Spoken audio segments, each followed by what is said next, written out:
Yeah. What's up? What's good? What's popping? What's cracking?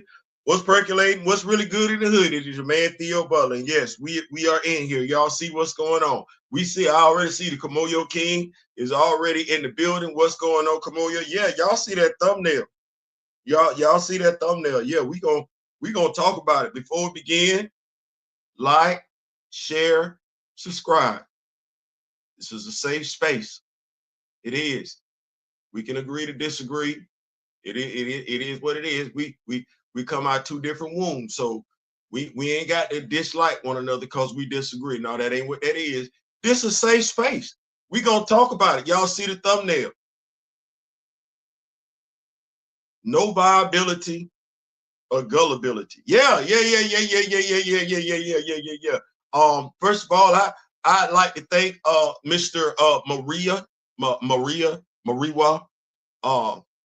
for the current writer of Storm. I'd like to thank him for today's video. Really, because he has no idea how much traffic Storm issue 3 generated. It generated a lot.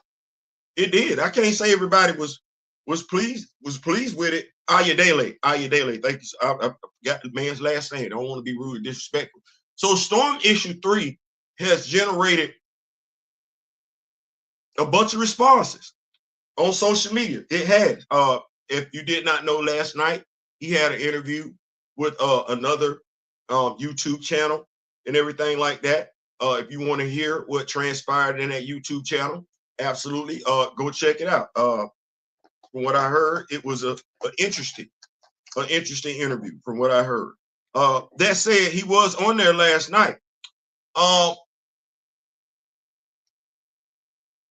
y'all know what it was. Storm 3. Her Logan jumped off the dresser in them drawers is what it was.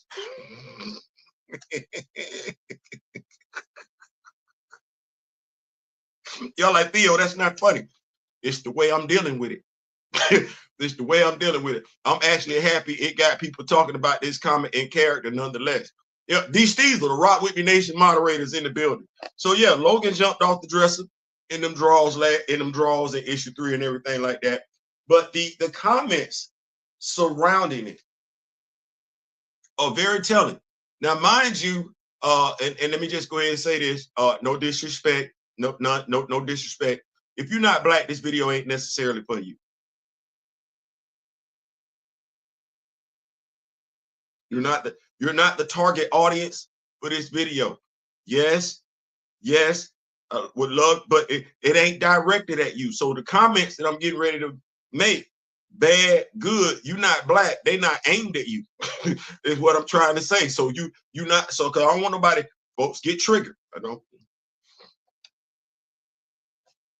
So and I'm gonna keep up with these notes. I'm gonna do my best to keep up with these notes while I go along. Not tell them like the fact that the characters being talked about. Dude apparently only knows X-Men comics. People treating this like a drama flick. So I just want us to back up by 12 months. Just back up by 12 months. Just back up by 12 months. Now, the title is not Storm issue 3. It's not. It's non-viability or gullibility. That's what the thumbnail says. There's a reason why I didn't put Aurora by herself in the photo. It's a reason why I didn't mention Storm issue 3 in the thumbnail. Because it's deeper than that. It's deeper than that. If you look at the thumbnail title, I'm telling you, I'm finna go deeper than that. I'm telling you, I'm finna go deeper than that. So, you like the X-Men, I like the X-Men. Whenever you became exposed to the X-Men, that's when it happened. Whether it was X-Men animated series or X-Men comic books, whether it was you came in during the first 5, if you know who that is, or if you came in giant size X-Men 1, you're an X-Men fan. So you go back. You go back. You didn't see Warren in the Morlock tunnels. You didn't see that. You done seen Aurora put in a coffin by Doom.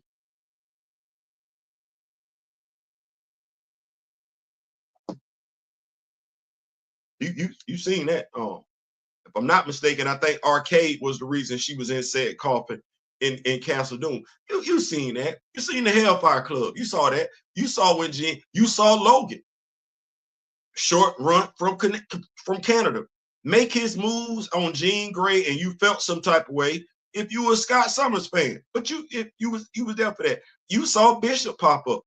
You saw Bishop pop up, and if you were like me and you was like, yes, we got us another black X-Men, you was kind of disappointed when you didn't get Shard, his sister, to come along for the ride, because then you would have 3 black X-Men. Yeah, you would have felt some type of way about that, but you know, hey, it is what it is. So we get the Age of Krakoa.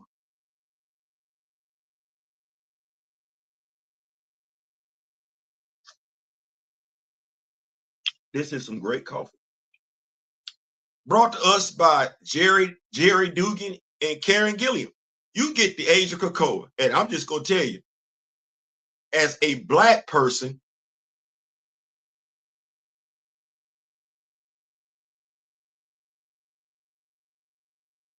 doing the Age of Krakoa, as a black person, oh, I was too thrilled. I was too thrilled. I finally got to see my girl Aurora Monroe do her thing. I got to see Darwin, who is a seldom used character. I got to see him do some things. I got to see the return of Sync. When was the last time we seen Sync? I'm going all the way back to Generation X. You remember when they came out with the foil covers back in the day? Y'all remember Sync was on one of them covers, Everett on the cover standing in his red costume. Remember they had the whole, Generation X, that. Okay. Yeah. So I felt good. I was like, oh my goodness. I ain't never seen these many black characters be used like this. Roberto da Costa got him some shine. Yeah, I know what he is. Black Brazilian, right? Right. He got him some shine. Did you see him? Oh man, I was feeling good. Sync got to be on the X-Men. Oh man. Oh man. Frenzy was over there in X-Men Red doing her thing. Oh man, I'm feeling good. Listen, I had so much color representation then. I not just as I didn't feel good reading it just as an X-Men fan. I'm an X-Men fan, so I got to see the X-Men come back. Marvel brought them back, but I got to see us. See, when I ain't have no choice growing up back in the day, it was Scott, Gene, Warren, Bobby, and Hank. I got Professor Charles Xavier. Even when other characters got introduced, I ain't get me no me. And after a while, my running joke, I can't say it was your running joke. My running joke was that the X gene was avoiding black folks like the plague. I'm like, well, damn, black folks can't be mutants. What's really going on? So I go way back there, but I've always yearned for me. I've always yearned for me. I've always wanted. When Sync showed up, Generation X, okay. He ain't on the main X-Men roster, but I do got me a black mutant. Even with Roberto da Costa, even with him, because if you don't know this, you don't know this. But it's easy to find out. The very first issue of the New Mutants, that dude darker than me.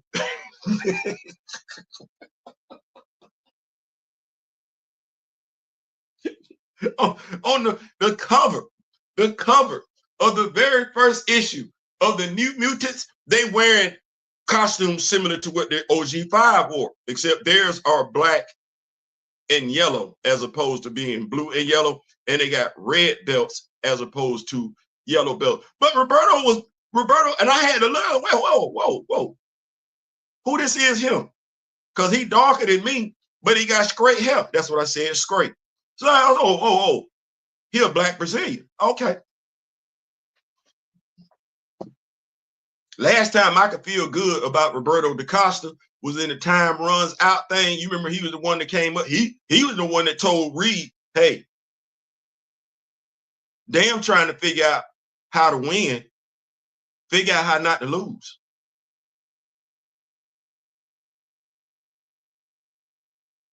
Well, damn, Roberto, you dropping knowledge over here like that? And did y'all not see Roberto in X-Men Red?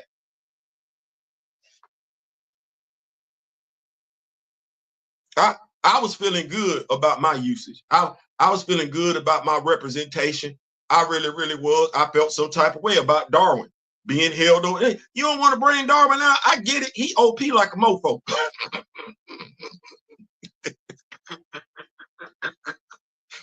Darwin got hella on skates. You got hella on skates. You hella bad. So I felt good. I was getting all the me I could get. I was getting me. I was getting so much me, I didn't know what to do. I thought this was a black renaissance when it came to mutants and everything like that. That's hot. Now, here's the thing. Did you enjoy it?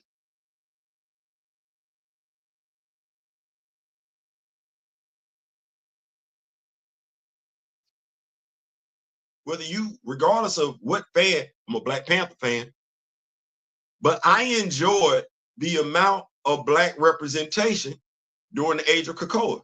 Did you?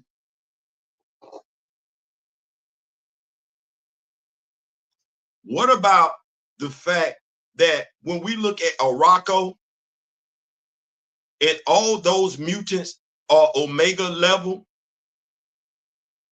you didn't feel good considering who N'Sabanur is? You didn't feel good knowing that all his kids black?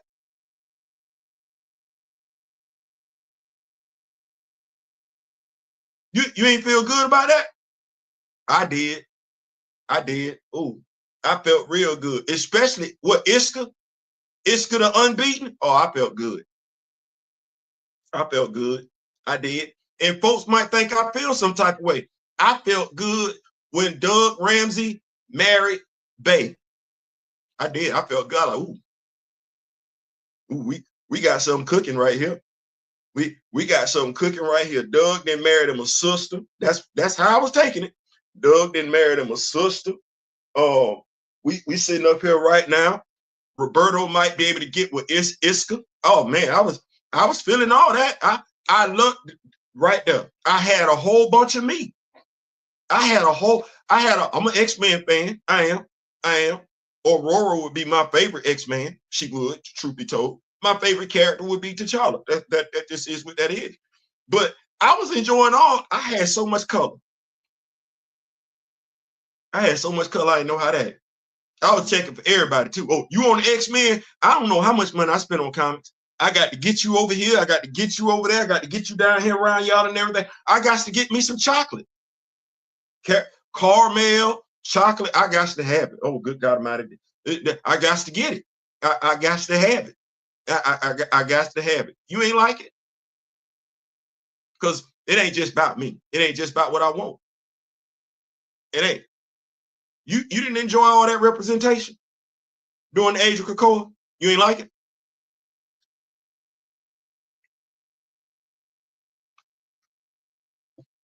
I get it. I understand it. You're an X-Men fan.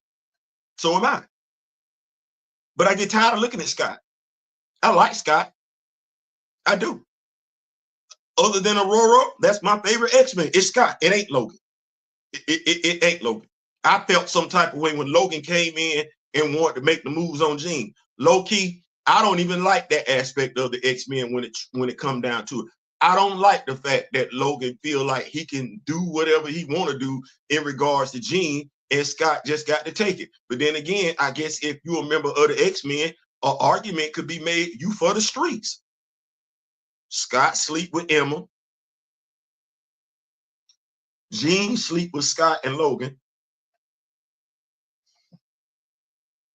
I don't know how many women Professor Charles Xavier got.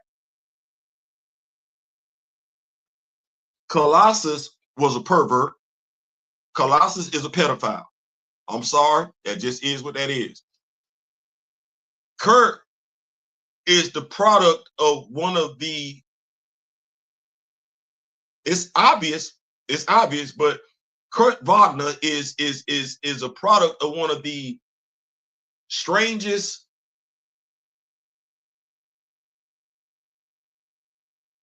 ways to have a child is what that is. It's what that is. Well, Rogue then had it in for Eric and Gambit. That just is what that is. We already said the aforementioned Logan is for the streets. Logan got grown children. Well,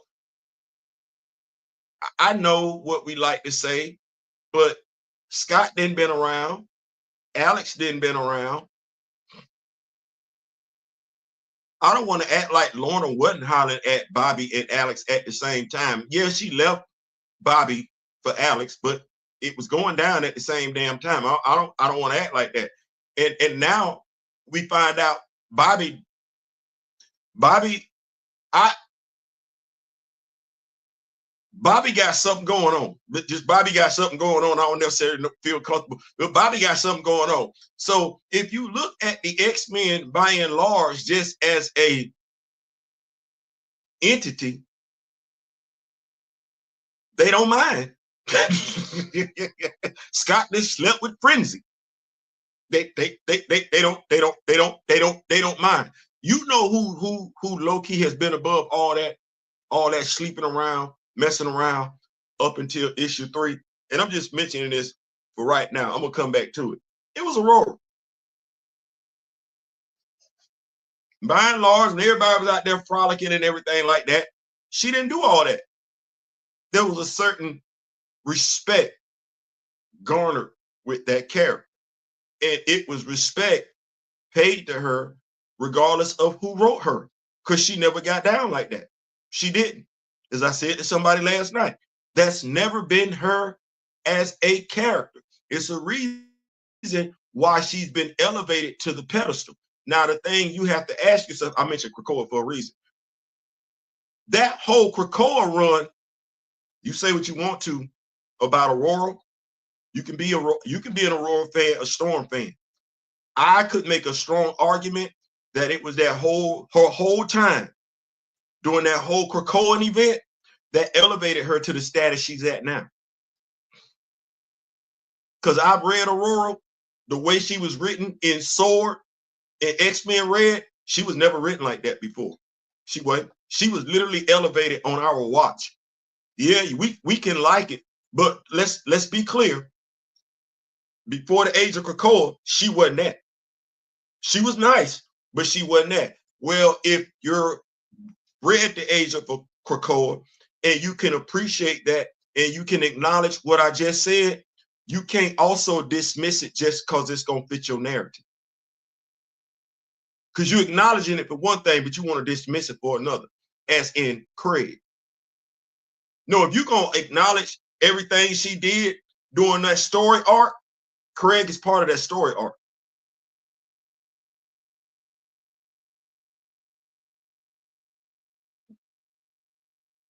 Black man, black woman. Black man, black woman.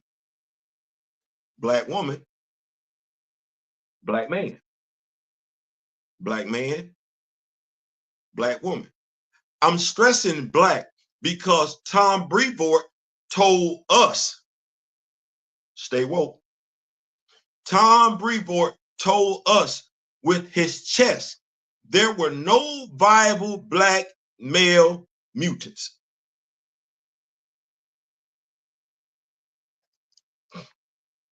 Now, that might not have bothered some, but I would like to think if you call yourself black anything, you checked in when he said that. Whoa. Wait, hold on. I just read a whole bunch of comics with quite a few interesting black characters. What you mean? See, that should have been the thing. See, you can get triggered when I say T'Challa and Aurora, but are you triggered with what Tom Breevort said? Are you triggered about where's Bishop? Because Bishop been around for a minute too. You wasn't triggered about Sync? Because see, if all you are is triggered about Aurora, then I could call you a misandrist. I could, because you're not checking for the other black characters. Why not? If you don't really care for black men because of whatever you done been through in your life. You ain't saying nothing about Frenzy. You ain't saying nothing about Dr. Cecilia Riaz. Why not? They black women. You ain't mentioning none of the females from Morocco. Why not? They all black. Why not? We picking and choosing. Cause is it that there aren't any viable black mutants, or is it that we're gullible enough just to go along with whatever they give us? Because in Storm issue 3, you literally had somebody who's been a sorcerer supreme. A sorcerer supreme. That wasn't good enough. That's a sorcerer supreme. Now, mind you, they wrote it. Stephen Strange didn't look at Clea, and he didn't look at Jericho. He looked at Dr. Doom. You know that don't make sense to no comic book fan, because we sitting up here like this. Why would you do anything with him when you got Jericho Drum sitting right there? Who's at the Strange Academy? What you mean you got to go holler at? No, you don't need to holler at Vic. But we get it for storytelling purposes. I'm asking all the black X-Men fans, how you going along with what Tom Breevort said? Because they literally doubled down on it, and they used a black person to do it. Mariwa Ayadele. You say, Logan, you don't like T'Challa. Okay. What's wrong with Gentle? You don't like that? What's wrong with Bishop? You don't like that? What's wrong with Manifold? All of these are eligible black bachelors, along with Craig, along with Jericho Drum, along with Adam Brashear. What was wrong with that? Remember when the dude said there are no viable black X-Men? As a black person, they got this little meme, this gif of Dr. Umar Johnson. You didn't find that suspicious?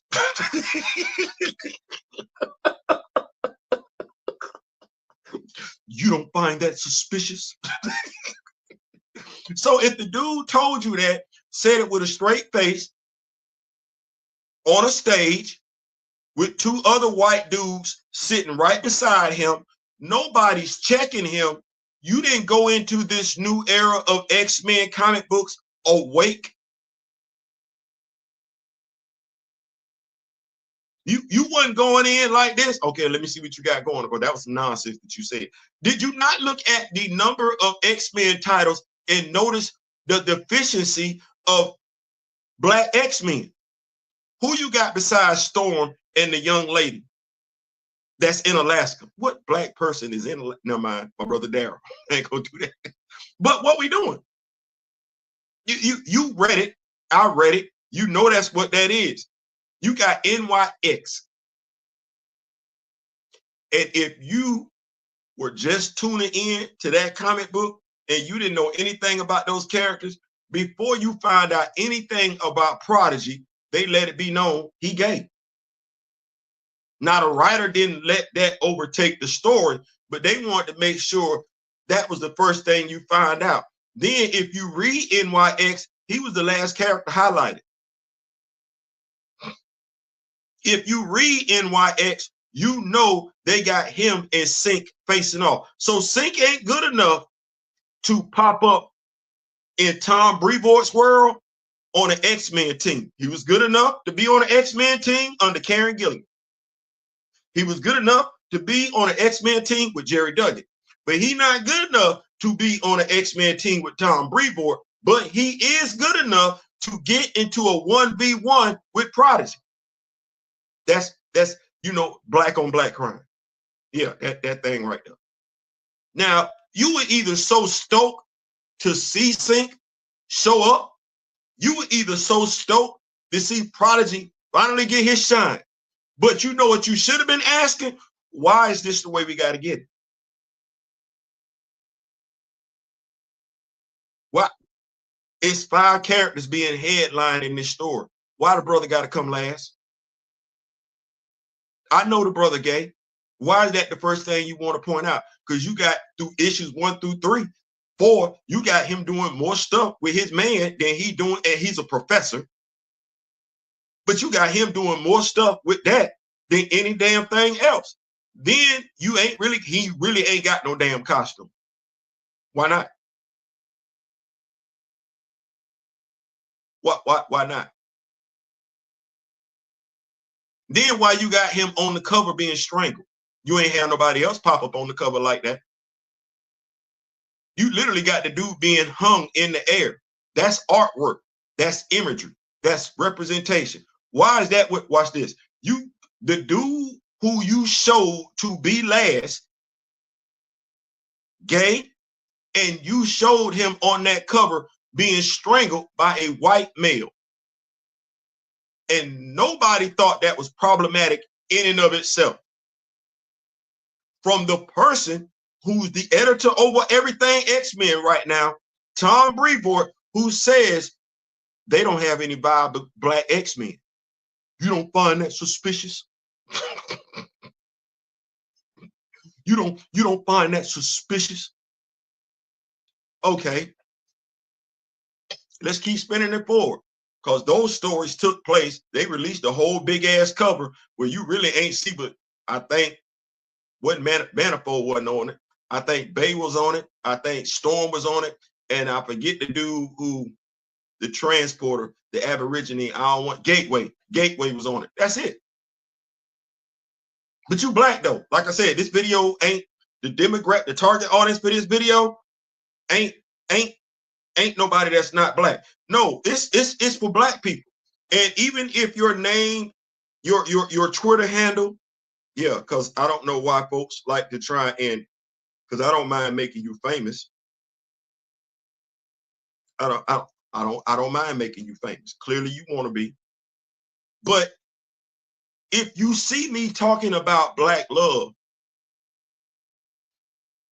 because you know that's what I'm talking about, it's comments like this that make me scratch my head. Krakoa is no more. That's understood. A lot of things are being edited, and you think Craig will make an appearance? That's a boyfriend, right? Editorial change, and she's single, and also have been in a relationship with Logan. They ever implied that they're in a relationship. This come from a black person. This come from a black person. This coming from a black person now. Before then, no, her romantic relationship has nothing to do with her character growth or development in this series. In this series, because the relationship from the previous series wasn't concluded. You don't care anything about that as a so-called fan of Aurora. You don't want loose threads tied up. You want her to be slutted out. Because that's never been part of her character development either. One night stands. Never. But that's what we doing now. Romance or relationship with T'Challa is not character growth, and it's not Maria that destroyed that relationship.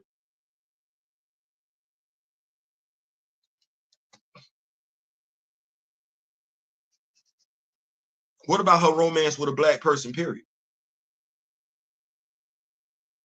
That don't matter. And if she's the goddess and she's the #1 black female in Marvel Comics, who would you want her with? The #1 black male in Marvel Comics, or the #10 white male in Marvel Comics as a black person? As a black person. And no one is saying that Maria destroyed their relationship. He didn't do her character development any favors either. She's a jump off. See, we can talk all day ad nauseum. She's not gonna marry Logan. In what world do you see Wolverine and Storm married? What world? With what Marie wrote, in what world do you see this being a long-lasting relationship, or is it just what it was, a jump off?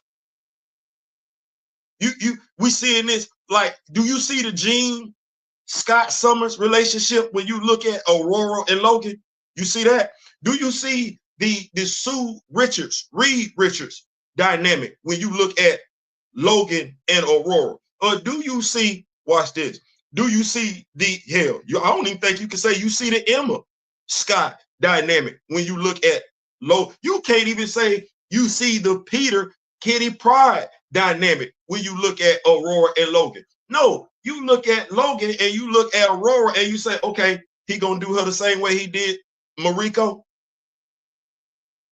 He gonna treat her the same way he didn't treat all his other jump offs. Because how long has Logan been in comics? No, for real. How long Logan been in comics? What woman he settled down with? And for folks that's got so much to say about how she's written with T'Challa, well, if I'm not mistaken, every female that Logan been with is written like a damsel in distress, and they get brutalized, if not deleted altogether. Let's remember, Romulus, whatever, his son, how did his mom get deleted? Yeah, she got deleted too. So what's the purpose? What's the significance of it? If you're a Black comic book fan, I would like to think that after Tom Breevort's statement in regards to no viability with Black mutants, you look at the current releasing of the current release of X-Men comics, and you see the lack of color therein. I would like to think that you would understand when somebody says Black representation, Black imagery, not be so triggered as to T'Challa and Aurora. But if you're getting triggered about T'Challa and Aurora, what happened? What happened? What scene transpired between T'Challa and Aurora that you mad at him? Because if I understand Mariwa didn't break them up, because he didn't, then you should be intelligent enough to know that these are fictional characters. You can't make one statement and not make the other. No, you know. Okay, so what did the writer have T'Challa do to Aurora that's got you as a real person upset with a fictional character and not having no discourse with the writer at all? I want to know what that is. I'm dying to know what that is, and how, for folks that call themselves to be intelligent, how you got them.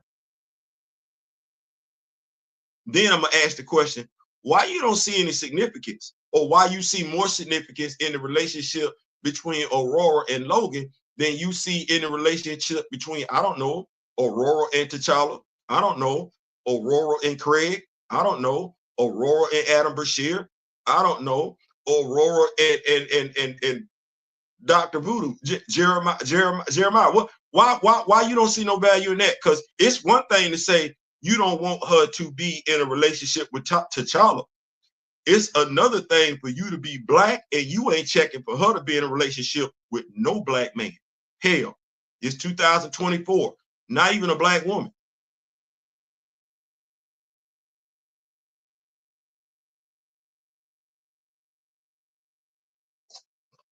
It ain't no question. I got the answer. It ain't no question. I got the answer. Oh, no. And I'm not talking, honestly, I'm not even talking to Tom Breevort. Not in this video. I'm not talking to CB Cebulski. Not in this video.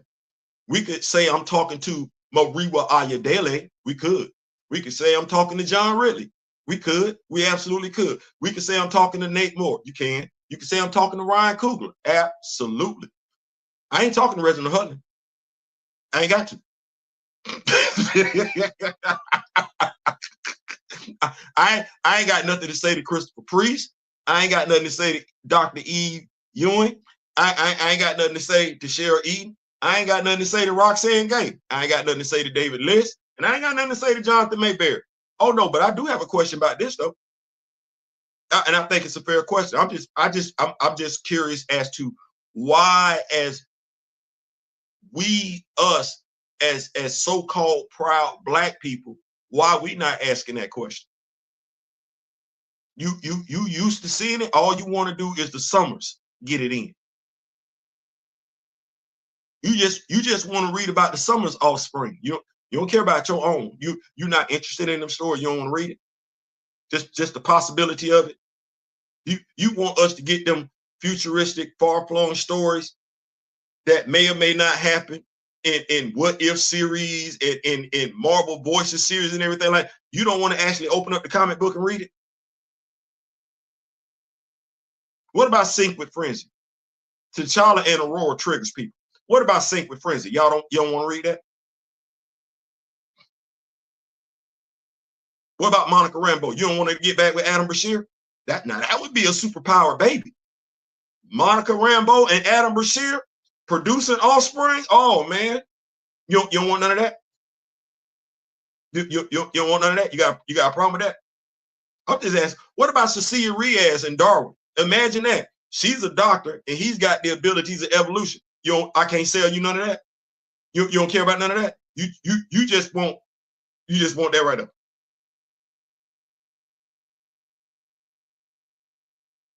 I'm just asking a question because everybody got so much to say. Like I said, if you're not Black, I ain't talking to you. No. I'm talking to all the Black folks that are X-Men fans that got so much vitriol for T'Challa and Aurora. I'm talking about the Black folks that can't seem to understand what Black love, Black imagery, Black representation would mean in comic books. That's who I'm talking to. That's who I'm talking. I can't sell you none of that. I'm just asking a question because folks, and let me just go ahead and say this in regards to the person on Twitter. When your profile pic is what your profile pic is, and you go above and beyond to be mean-spirited and nasty, your profile pic is kind of telling on you. And I'm gonna leave it right there because I'm trying to be discreet and everything like that. But your profile pic kind of tells why you feel the way that you feel. So I would just not have these conversations no more because you're gonna mess around and somebody like Kamoyo is gonna see that and not gonna spare your feelings. They're gonna use it to say what it is. And I'm just, we all got our own bigotries. I'll be trying to tell us, check them at the door and don't let them influence what come out your mouth. I want to keep up with these notes. My question is, how did we get to a point where T'Challa and Aurora together triggers people at all? I don't know. Let what Vivian Green say. I don't know. I don't know. I don't know. I don't know. I don't know. I don't know. I don't. Vivian Green is a nice looking woman, but I don't know. I don't know. I don't know. X-Men got some weird fans. A lot of heavily again. I don't know. I don't know. But to me, and the way I look at it is like this: referees to me, we get it. I'm just gonna call a spade, and I think that's the best way to, for me at least, to go about it. If I point it out, you might not like what I said, but you can't disagree with what I said. You just don't like the fact that I said it. And you like, damn, I wish he wouldn't remember stuff like he remembers stuff. Oh, no. I'm sorry. That is what that is. Y'all said get an education. That's what y'all said. You need to get an education. Malcolm X said you need to learn their language like they learn their language so they can't ever use their language against you. So I'm listening to everybody. Folks say you got to get an education, go to college. Okay, well, I got an education.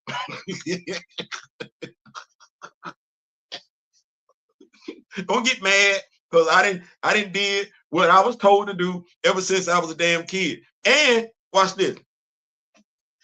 I was taught to respect my elders. And I was always taught Camilla, Georgia, to look out for black. Now, my grandfather, being who he is, did raise me. Now, every black person is your friend. Thus, I don't necessarily lock in just because you black. And not every white person is your enemy. That's how he raised me. So I don't necessarily fear or look at a white person sideways just because they're white. I was not raised that way. I'm taught to sit back and do like this and just see how you move. That's all. I'm taught that. I'm sorry. So when I look at what we got going on, a white dude came and told us, which we knew to be a lie, there were no viable black X-Men. We knew better than that because the current team before his team took over was using them. We know that. I'm trying to figure out, because that should have triggered us as black people. We didn't lock in when he said it, and we didn't necessarily overwhelm the emails, Marvel emails, with complaints that there were a lack of black X-Men characters. Mind you, they keep, I'm gonna say it, I don't like it. They keep white splaining it. That's the best way I can say it. When Tom got asked the question about viability of non-black male mutants, he white splained it. And you know what some of us did? We white splained it to others. He white splained it. Then you had some black people go out and white splain it to other white people. So, other black people. So black people would be more accepting of the X-Men comic books. So what do? We bought them. I gave NYX a chance, but then I sat there because I wouldn't sleep, still remembering what the dude said about non-viable black X-Men, looking at how he's using these black X-Men, these black mutants, in reference, in comparison to how they were just used on the previous arc. And you know what? I'm saying to myself, it's a lot of stereotypical tropes being used here that weren't used under the previous editorial staff. Let me tap my nose and go about my business. But when I'm getting ready to tap my nose and go out my business, let those who are black and fans know this why I ain't doing this no more. It's up to you what you do after that. You can't say I'm right or wrong. You just might not like what I'm saying. It is what it is. Okay. You sit up here and we got Storm, Aurora Monroe. And we asked the question when stuff started floating around, Mariwa Ayadele, that's African, is going to somehow link her to Thor. He's Norwegian. Come on, man. Come on, what we doing? What we doing? When you have it right there, because non-viable black mutants, you literally got an African dude telling you he don't see anything viable in black mythology. That's what that was. That's not a stretch. He got a choice on the table. He's telling you, I'm gonna embrace white and look past black. We know damn near everything we need to know about Thor, Odin, Hela, Balder, the damn Warriors 3, Sif. We do. Do we know about black mythology? See, that's why I didn't like mentioning her name. I don't want to mention her name because that's what she was doing in Black Panther 3. I'm sorry, not Black Panther 3. That's what she was doing in Black Panther Blood Hunt. She was expanding black mythology. You know nothing about them damn characters. Stop the lie. She was expanding black mythology. You don't even speak a word from Africa. So I know damn good and well you don't know anything about black mythology. Stop the cap. You don't speak Xhosa. You don't speak Swahili. You don't speak nothing. You speak broken English, which is somebody else's language, and you ain't trying to do nothing different. Just like you ain't trying to do nothing different in regard to X-Men comic books. You ain't trying to do nothing different. He could have did something different. Folks want to get caught up on T'Challa and Aurora. Where was Craig? And if you're dismissing Craig, as in you don't care about those events that took place, then you got to dismiss every damn thing that took place during the age of Krakoa. It ain't just Craig. And if all you want to do is eliminate Craig, if that's all you want to do is eliminate Craig out of her life, then I got questions for you in regards to how you feel about black men in general. Because this is a constant thing, whether you want to realize it or not. Where's Frank Rambo? Oh, you don't know. But what did they try and do with T'Challa in his own comic book and in his own movie? Oh, I'll wait. What is Sam? Still struggling to get the shield? Hey, Anthony Mackie, that karma is real as hell. Now they bringing back Chris Evans. You supposed to be Captain America, ain't you? I told you. I told you. I told you. You don't want to listen. You don't want to listen. They bring back Sync. That's how you want to get Sync back. You want to Sync to come back and be fighting Prodigy. As a black X-Men fan, black comic book fan, that's how you want to Sync back. You ain't got no questions about where Darwin at. So quick to cap for somebody that don't give two damns about you and show you what it is at the end of the damn day. Well, Bishop, Aurora been knowing Bishop for a while. Why Bishop wasn't there? Why she couldn't get that fight on with Bishop? Bishop can actually absorb her energy strikes. Logan can't. He can only do that and get fried. Bishop can't absorb it. Why that couldn't be what that was? We don't want that. Now that's Tom Breevort. That's a white dude. I don't expect Tom to look at me. I don't expect Tom to know about me. I don't expect Tom to care about me. But Mariwa Ayadele is a brother. You got Storm going through something emotionally. Okay, that's fair. You say she got to go link back up with the X-Men to get through it. Okay, that's fair. That's fair. She got to link up with the least emotional dude on the X-Men to get her emotional support. If that was the case, she could have did that with Bishop. Speaking of Bishop, where's Tempo?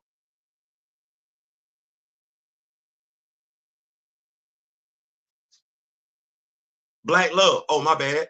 Last time we saw Bishop and Tempo was in Bishop War College. That's interesting. So we can get triggered on T'Challa and Aurora, but after that, we really don't care about Black Love at all. Because you ain't got no black couple. You don't. I want you to get fixated on that. Forget T'Challa and Aurora. How about Aurora and somebody of color? How about T'Challa and somebody of color?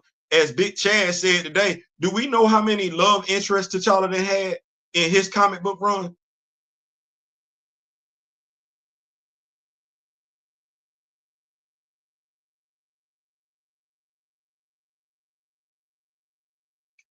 Here we go. I like this. So Aurora going through something. Okay. She go back to the X-Men. All right. That's fair. She get into a combat situation with Logan. Interesting. They wind up jumping off the dresser. What I'm about to tell you pissed off Fantastic Four fans when they found out about it, because they didn't know about it and they were so glad it didn't go any further, because they felt like that would have defiled Susan Richards. You ready? Here we go. So Aurora needs something, so she go to the X-Men. Reed needs something, he go to Wakanda.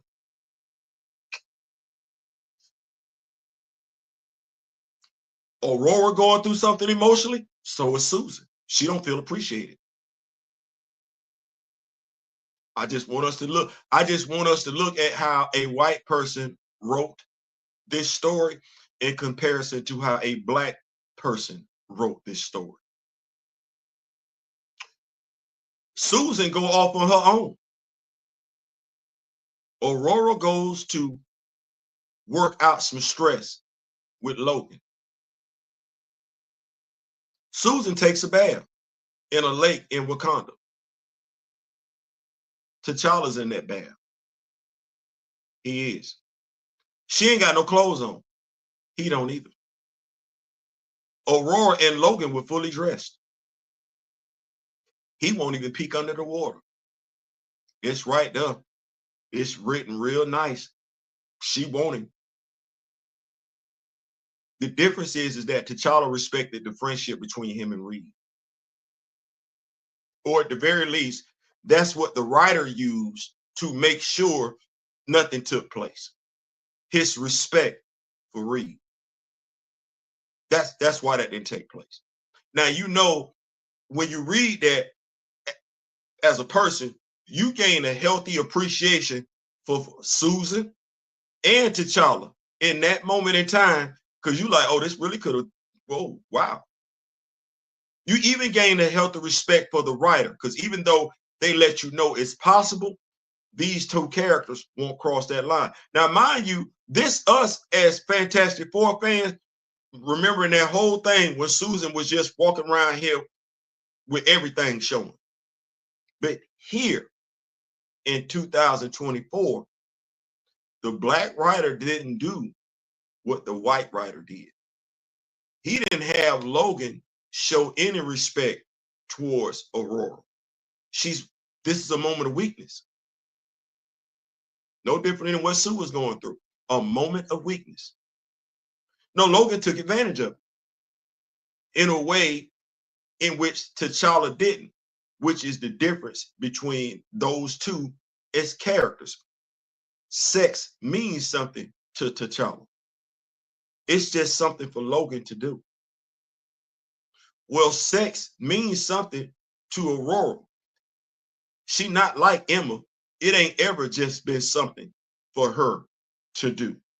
No. If you, and you know that when you're a comic book fan. You know that. She just jumped off the dresser with Craig after the first issue. Oh no, it took a while before you saw that scene pop up in comics. You're like, okay. It took a while before you saw them have dinner with each other. Ain't that what we saw? Them having dinner on a Rocco? Yeah, because they're playing the romance up. Black love is what they were playing up. Well, we might not have wanted her to be with Craig, but that was black love. It was. As a black person, while we can be dismissive about the current Krakoan story arc being gone, why we so quick to dismiss the black characters from that storyline?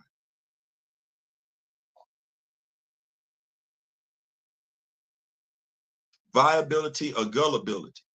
Is there an excuse why Aurora can't be in a relationship with a black person? There's plenty of black people out there. But then again, you have to ask yourself a deeper question. What's going on with black love in general at Marvel Comics? You don't know the black couple. You can say you like the X-Men all day long, but don't act like I ain't asking a credible question. Don't act like that. Because you know that ain't right. No, you don't see it. You just falling in love with seeing somebody else. Therein lies the problem. You didn't got used to seeing others do stuff. You don't see you. Well, if you don't see you, why you think you're gonna go do it? I don't watch Harry Potter and Lord of the Rings for the very same damn reason. I'm tired of seeing everybody else. You want me to watch a Harry Potter movie? Okay, fine. Give me the same cast and crew that the first Harry Potter movie had, except flip it. Flip it. You want me to watch a Lord of the Rings movie? Fine. I'll watch a Lord of the Rings movie. You want me to watch a Lord of the Rings movie? Flip it. Flip it. I don't want to see the other stuff no more. And I'm tired of watching me being a drug dealer. I'm tired of watching me be a stripper. I'm tired of me being, now you want to talk about what they call it, superhero fatigue? How about this? I got drug dealer fatigue. How about that one? How about that one? I got black trauma porn fatigue. How about that? I'm worn out. I'm tired. No, I want to see some black superheroes. I do. I don't even want to see black people fight no more. Not each other. I don't even want to see that. No, I see that all. It's way too much of that.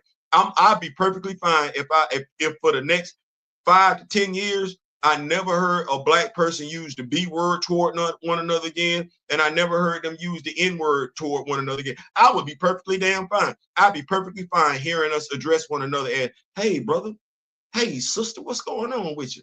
Hey, you foxy thing, you. I would be perfectly fine with all of that. I ain't ever got to hear the other stuff again.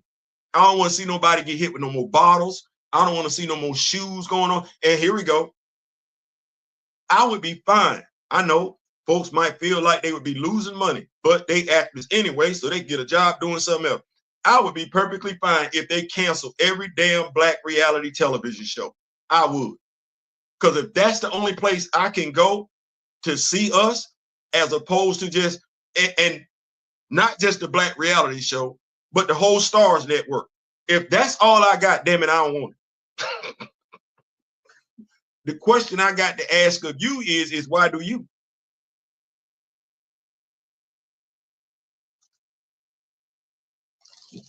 Stop making me feel bad for asking tough questions. No, fair questions are fair questions. I ain't got no black couples.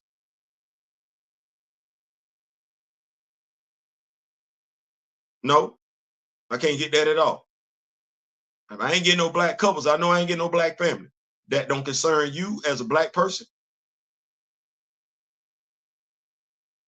You got your head that far up the X-Men's behind as a black person. You none of that. You fine looking at the Summers family, but you don't want a Monroe family.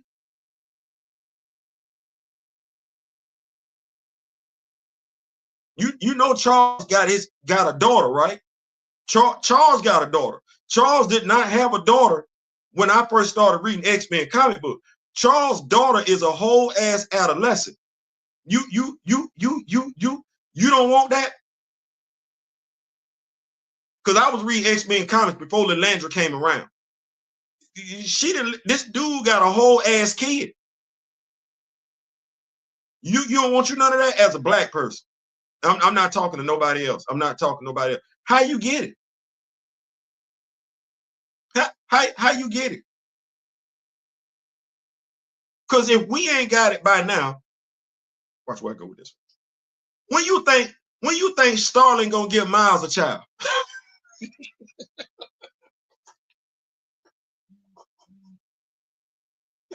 No.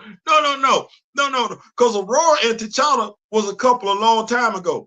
Okay, well, for all the Miles Morales fans, when you think him and Starling, because she like a teenager the way they write her and everything like that. Okay, well, when you think this gonna happen? Clark got a kids. Bruce got kids. Reed got kids. I'm expecting Electra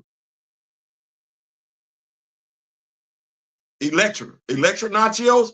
I'm expecting her to come up with a kid at some point in time, because her and Matt together, she didn't even took this dude's name on. She Daredevil. Okay, well, when you gonna get you some? You don't want it from T'Challa and Aurora. Who you want it from?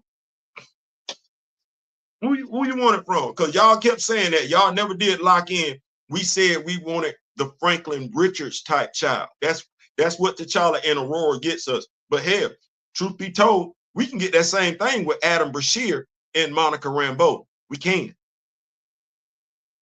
A Monica Rambeau Jericho drum child would be interesting. That would be an interesting offspring. What that offspring would be capable of. But how you get it? If y'all, we black folks ain't fighting for it. If we, as black writers, keep writing the black characters being jumped off the dresser by the casual white character. And why we wrong for asking them a question? Why we wrong? Why we unfriended? Why we blocked? Why we being harassed? Why we being trolled for asking them questions? You would think that the folks that's mad at us for asking them questions got an issue with black love. You would think, because they mad. Oh, F T'Challa. What did T'Challa do to you? The way he treated Aurora. You mean the way the writer wrote him? Oh man, F Aurora. What you mad at Aurora for? Oh man, she got T'Challa out here simping. You mean the way the writer wrote her? You mean the writer. You can't mean the character. The character is fiction. That's so you mad, you not mad at the writer, you mad at the character. Which one of us don't realize that these characters ain't real? People be talking about we getting in our feelings. You in your feelings already. We address the writing. Y'all are addressing what characters have done as a result of their writing. No, that's crazy. That's crazy. But nevertheless, I digress. Y'all don't want T'Challa and Aurora together. Tom Breevort say ain't no black X-Men worth a darn. Ain't no black X-Men that's viable. Okay. All right. Aurora to jump off. We know Logan's character arc. So we want Aurora to have Logan's baby.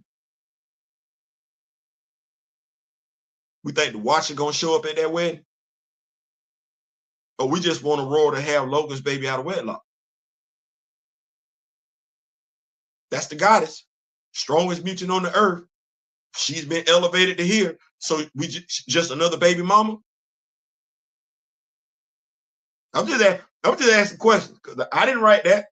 I didn't write that. I didn't write that. Mariwa Ayadele wrote that. That's what he wrote. I'm just asking questions. I'm just asking questions. We don't see no more value. She's supposed to be a goddess. We don't see no more value in her than that. She just slutting around now. Because for her to be who she is up here, that means she got to see some type of value in Logan. Okay, so you see that too? You that's gonna be her consort? From an editorial standpoint, you think that's what's gonna happen? What's more likely? Her to just wind up being a baby mama from Logan, or her and Logan getting married? What's more likely to happen? So now y'all can get y'all some Storm Wolverine kids to be dishing out electrical ability. Wolverine kids has got electrical claws instead of having adamantium claws. That's what y'all want? Mind you, low key, you already got somebody like that in Wakanda that's got a berserker rage, but because we can't get folks to write Shuri right, because we can't get people to write Shuri right, you wouldn't know that she suffers from a bloodlust similar to Logan. Ironically enough, in Claws of the Panther, she had to go get advice from Logan on how to calm that down. That's crazy. Like I said, you want that, it's right there. You're not going to fight for that, though.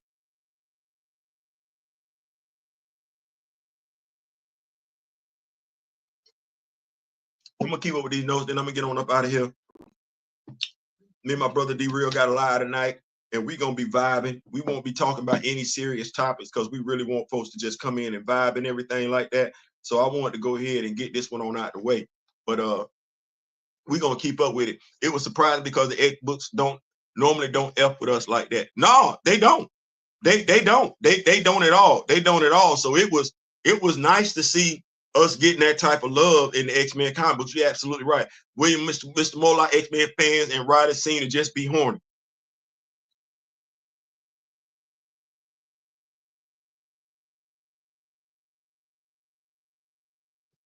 I don't want to act like we ain't read that.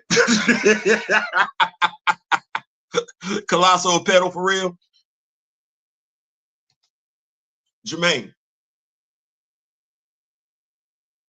It be stuff happening in comics that folks just glaze by. When Colossus was messing with Kitty, Kitty was a teenager. Kitty joined the X-Men in high school. And Peter just loved him some of that. Watch this. Mind you, they done went back in retro Professor Xavier to low-key having pedophilic tendency because they went back and made it where he was attracted to Jean when he first recruited her to the X-Men. I'm like, boy, y'all, boy, look, y'all boy. So yeah, in the comics, Peter was hollering at Kitty. He was a whole grown ass man, young, early 20s, if you will, and she was a teenager. It's probably about a 10-year gap between them two. People like, nah, you making that up. Okay, it ain't 10. Let's say he 20, she was 15. Either way, she was a minor. Either way, she was a minor.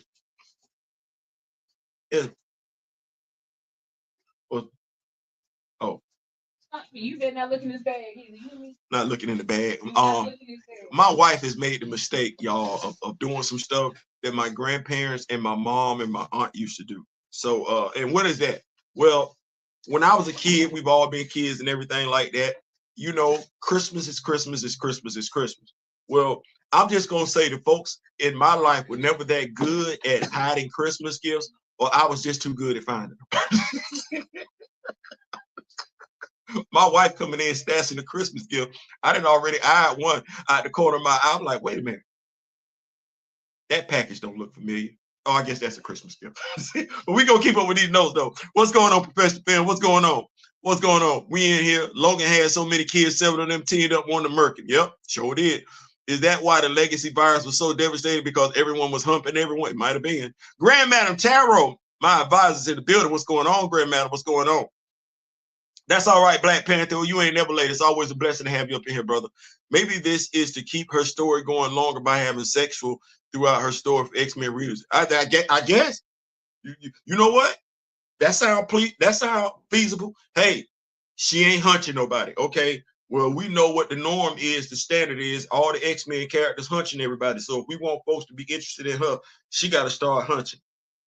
And who else would it behoove her to hunch? The resident bad boy of the X-Men, Logan. So now she's just another notch on Logan's belt. I mean, what it is. The real Storm fans ain't feeling the Logan foolishness. I would hope not. I would hope not, just for the sake of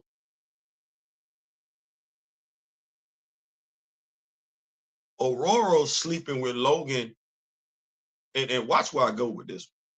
That wouldn't be no different than T'Challa sleeping with Mystique. As a Black Panther fan, is that really what I'm doing?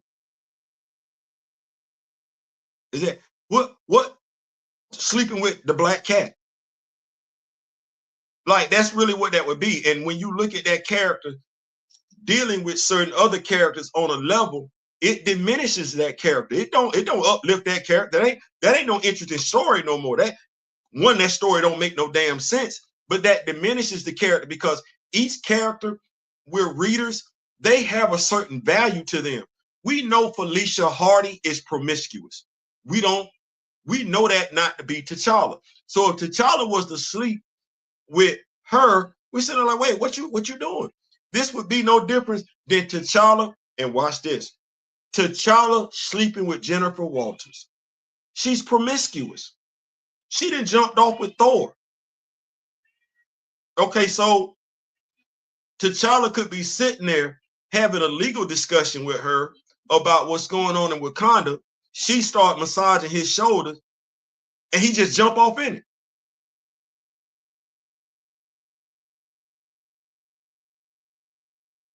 No, that ain't T'Challa. T'Challa ain't gonna just, he'll look at her and say, hey, I appreciate it, but we're not gonna do that. He not gonna do that. He not.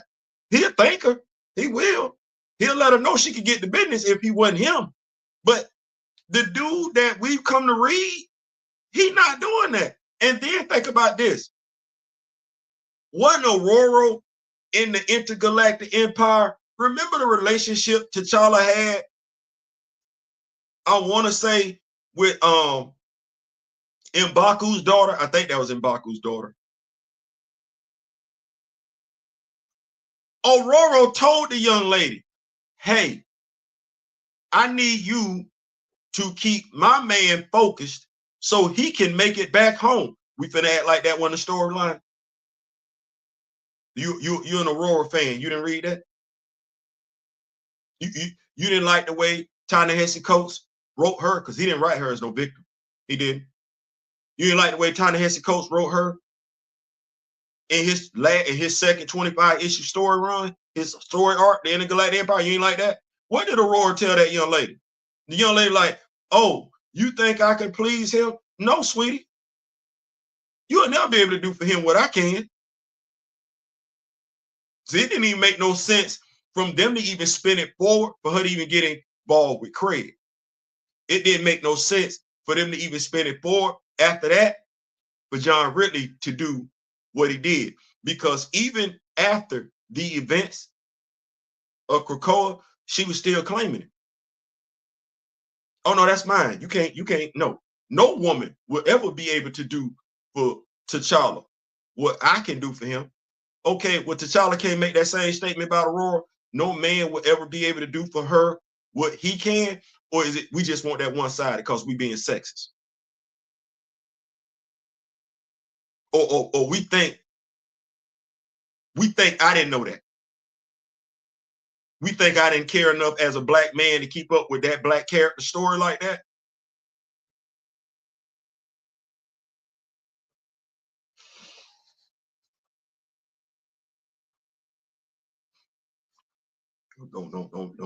Don't make me throw no flag on the play. Because I started off this video by talking about black. So what we thinking? What we thinking? Because I'm gonna keep up with these notes. Everybody in the building, y'all greet one another. The X-Books hate black folks.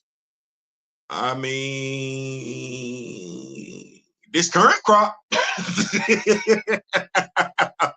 discuss this sunken place mentality. Theo, what do you expect from the hookup culture? I don't know, Grandma. I don't know. I don't know. I don't know. And I don't even know how to say that because I mean, like, I'm not him. I'm part of the crew. I was part of the, the FBI, female body inspectors back in the day. I was, I gotta watch what I say when I say this one. I understood when somebody came out with a song several years ago and said, I don't see nothing wrong with a little bump and grind. I understood. I felt it in my bones. I understood what he said when he meant it, not to the level in which he took it. I don't want nobody thinking that. But I just understood. When he said, I need me a homie, lover, friend. I had never heard it in that terminology before, but I understood what he was saying. Homie, lover, friend. Homie, lover, friend. Homie, lover, friend. I knew, I felt that in my spirit. I did. So I don't want to say, but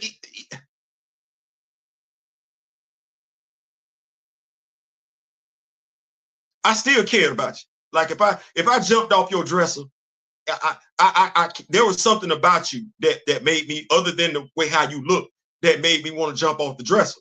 But so you still supposed to be able to care about somebody even if you just jumping off the dresser. I be trying to be politically correct.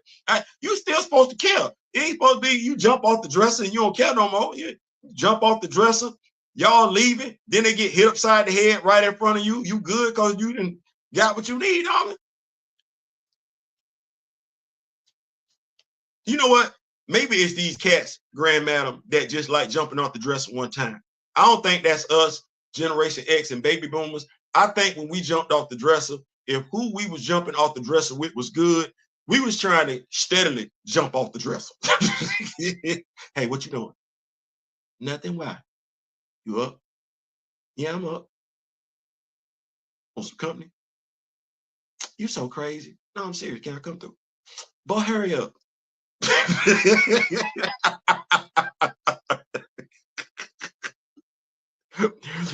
What is Miss Keita in the building? That head Dora is in the building. She wasn't in the X-Men comic getting passed around like they wanted. I guess not. I guess right, because I'm sitting up here like, you know what? As me and Big Chad said today, we got the Aurora action figures. Like this. Oh. We got the Aurora action figures in the house. We do. So it's one of them things where it's like, you know what? We got to roar at the house. We got to roar at the house. We got to roar at the house. In our home, like Big Chad said, in our home, she is with T'Challa. She with T'Challa, and shout out to Weapon Heads Customs, because we got head sculpts of young Black children. It's nothing for us to put together a offspring of T'Challa and Aurora. It's nothing. It's nothing. So, you know, as Eddie Kendrick said in the 5 Heartbeats, they're not gonna do it right. They don't need to do it at all. Well, I'm not relying upon them to get it right. I ain't got no confidence in that. Here's the sad part. I ain't even got confidence in us as Black people to get it right. Let me tell you what's so disappointing about Mariwa Ayodele. As I said last night, he African. That's not a Black American. That's not an African American. That's an African. Well, if the African writer is not going to write the character from Africa with consistent class and dignity, the writer from Africa is not going to do that with the character from Africa, then I'm telling y'all today, tonight, this evening, I don't have any faith in anybody writing Black characters. They got to show me, regardless of who they are, female, male, African, African-American, heterosexual, LGBTQ+. I don't have any faith in any of us going forward. That ain't my fault. That ain't my fault. This should be fun. Also, they killed off Trinity and Nate Gray's baby in Deadpool, so we ain't getting a Black Summers. Nope, not at all.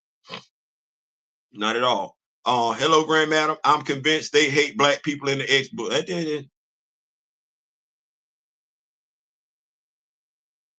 don't know.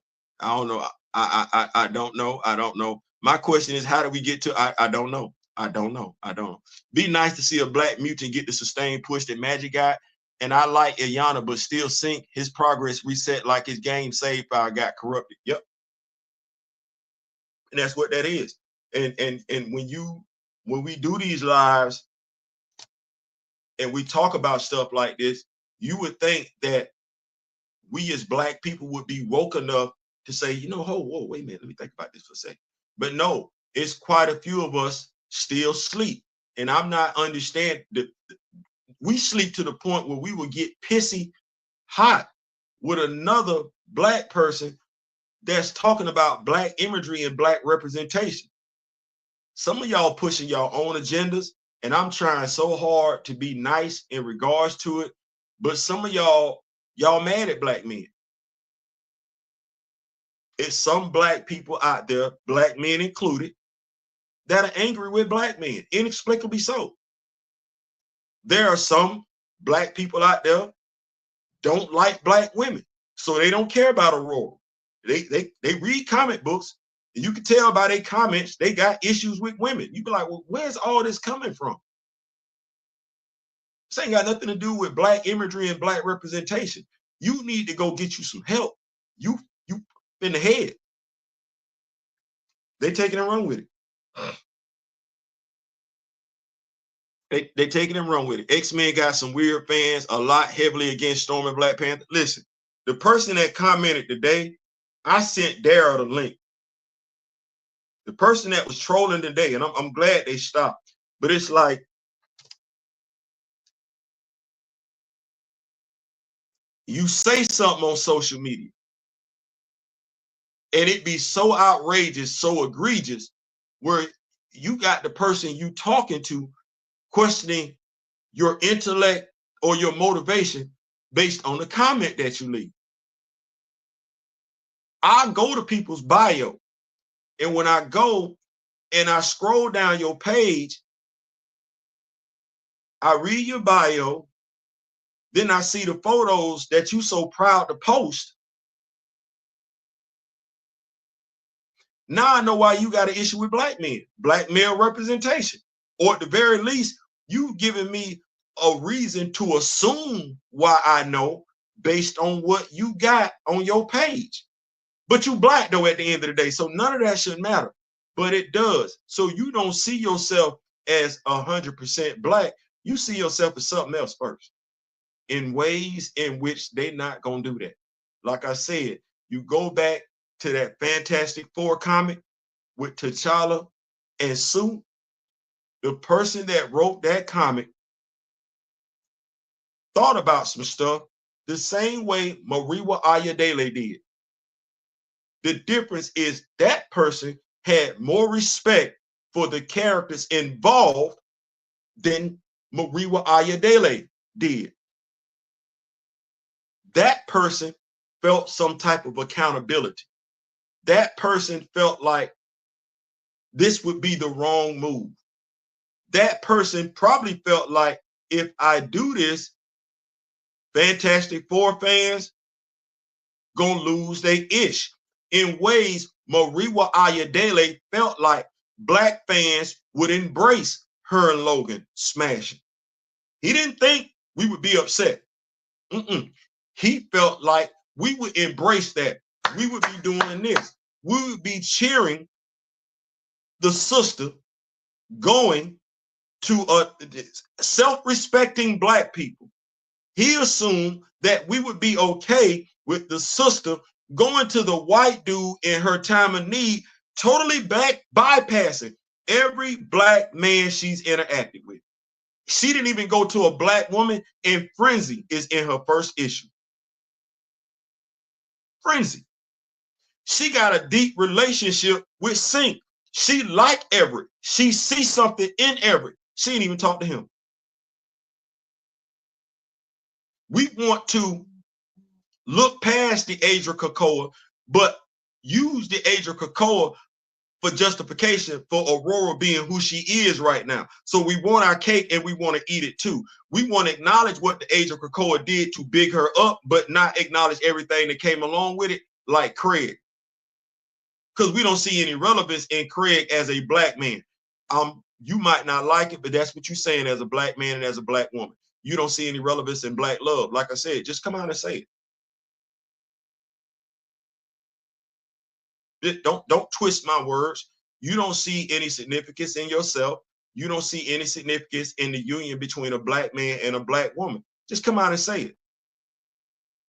And Marvel got you thinking like that because you mad at T'Challa about something he didn't do. You mad at Aurora about something she didn't do. No, you passing on your mommy and daddy issues to fictional characters. You passing on your personal issues in life with members of the opposite sex or the same sex onto fictional characters. That's what that is.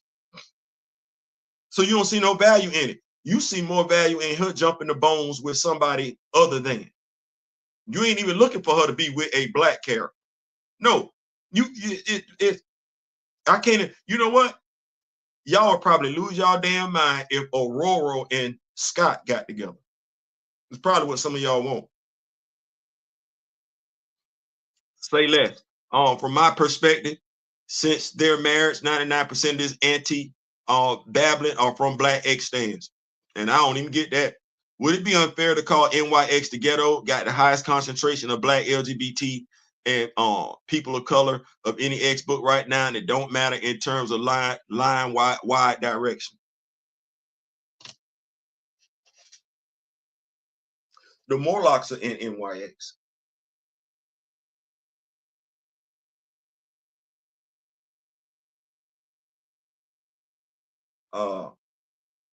I wouldn't call it the ghetto. I think we're doing that because of color. What I would refer to it as is Marvel comic books version of MTV's not Road Rules. It was the Kids in New Jersey. That's if I had to compare it to something, it would be that show where the kids were in New Jersey on MTV. They grown now. I forget their names and everything like that, but they were Italian. That's what I would compare it to. And I'm saying that because of the underground club scene that they had with Laura and everything. So they out there partying and everything like that. So when I think of a ghetto, I grew up in the slums of New York, the projects of Atlanta, did not know what a neighborhood looked like until I moved in with my grandparents. So when I draw on those experiences, no, I wouldn't call it the ghetto. I definitely understand the comparison. We think about TV shows such as Welcome Back, Kotter. Um, what was the basketball show and everything like that? Coach Carter, not Coach Carter, Coach something. But I get it. I understand. I understand that SJ. I understand that comparison. I do. I do. Is Maria trying to connect Aurora to Thor because of the growing African population? I don't know what he was doing. I don't know. Like I said, I didn't. When I think about Grand Madam, how many of us know about this but don't know about that? I don't even know why that was a mindset. Like, and that's why I said I loved what Cheryl Eaton was doing during her Black Panther run, her short issue, a 3-issue run. She was giving us stuff that we didn't know, but made sense from a story standpoint. She was giving us Africa, stuff that we hadn't necessarily been privy to before. And to me, it was breathtaking. It was beautiful. It was refreshing. I want something like that, like unpack stuff that we have as of yet to unpack. Don't keep retreading the stuff that we already know. We already know about Thor. So he's from Africa. Like I don't even know how to do that. Like, damn, I wouldn't want to tell a story that's already been told. I want to do something different. Like I'm trying to get some of me up in there. Like he just seen from day one. He don't want to teach us. Now here we go. He don't want to teach us about him. That's what it is. We're looking at him to teach us about him. He want to teach us about the other man. We already know about the other man. Man, can you tell us about you? That was the responsibility on the table. You African dude, we can get Logan sleeping with any female from anybody that don't look like us. Damn. And I'm sorry. That to me, that's the responsibility you got as a black. Why you want to tell me a story about Logan? Why you want to tell me a story about Thor? You don't want to tell me a story about Anansi. You don't want to tell me a story about Enyami. You don't want to tell me a story about Shango. Why not? Who gonna tell it if you don't and you from Africa? That's a damn shame. I'm sitting up here and I'm thinking, shout out to my brother. Damn it. All right. Flash by Night Marvel. Shout out to him. Neil Gaiman is telling us about Anansi and his offspring in his own damn comic book. That's a white dude. That's a white dude. We're learning. The dude gave us damn American Gods. Oh my God, Orlando Jones, right? Neil Gaiman wrote that. That's a white dude. We got a dude from Africa. We got a dude from Africa. And instead of telling me about the motherland, he want to tell me about another land. I don't want that, dog. I don't want that. And there's no reason for that because at the end of the day, if you're not going to give it to me, who is? Here's the sad part. Y'all go follow Buckmeister on Twitter. That ain't the sad part. Y'all go follow. I read an issue from Buckmeister today. In that comic book, digital comic book, from a young man who aspires to be a comic book writer. I got Aurora, I got T'Challa, and I got Kane. That's what I got in his digital comic book. He's from Africa. You read African dialect being used in the story. Young man pays homage to the way it used to be written in the day, back in the day, because if he uses a word you don't understand, he puts the box on the side that tells you what the word means, either in Xhosa or in Swahili. It's him. He's got T'Challa and Aurora's offspring, son, daughter. The way he writes Aurora is the way Aurora talks. The way he writes T'Challa is the way T'Challa talks, acts. The way he wrote Kang is the way Kang talks and acts. The story flows. You can tell not only does he care about the characters, want to use the characters, but he's also knowledgeable about the characters. This is a young African man in his 20s, knows cares about the characters. He used them characters better in that story than Benjamin Percy did in his entire Predator versus Black Panther run. That's what he did. As a Black Panther fan, somebody that's been reading comics since the 70s, somebody that's been reading these characters since, by and large, their creation, their introduction in the comics, he nailed it. He nailed it in a way John Ridley never did. How is that even possible? How is that possible? How did he get it right? In his 20s. How? Because he cared. That's all it was. He cared. He cared about the T'Challa. He's African. He cares about Aurora. She's African. Okay, well, they Black men and women. He cared about that too. He gave them children. Ain't nobody out of wedlock. He cares enough about the sanctity of marriage. He appreciates what the union between a Black man and a Black woman can bring. Okay, he wasn't selfish. The daughter is a wind runner. The son, he's a lightning runner. So both son and daughter have the abilities of their mother. Wow. Wow. So you can write Black love, huh? You can put Black love in a comic book, give me a villain, give me some adolescent offspring children, and still give me a good story. Wow. Because let Marvel Comics tell it, that ain't possible. Let Black X-Men fan tell it, they don't give two damns. Interesting. I wonder if I could offer Black X-Men fans his comic book with Aurora in it. I wonder would they be mad about how she was treated. She ain't no victim. She ain't no victim. Her and T'Challa putting hands on people. Now that might offend some people that in and of itself, that her and T'Challa are working together. I still don't understand why that is. But no, they working together as husband and wife. Putting hands on folks. You don't want none of that? Son, daughter, you don't want none of that? Okay, all right. Just the Summers kids. Richards, that's what that is. That's it. We ain't even studying Daniela Cage. Okay, all right. Not concerned about Miles and Starling, because that's never gonna happen. And when I say that's never gonna happen, in essence, you getting an offspring from them. Good luck, okay.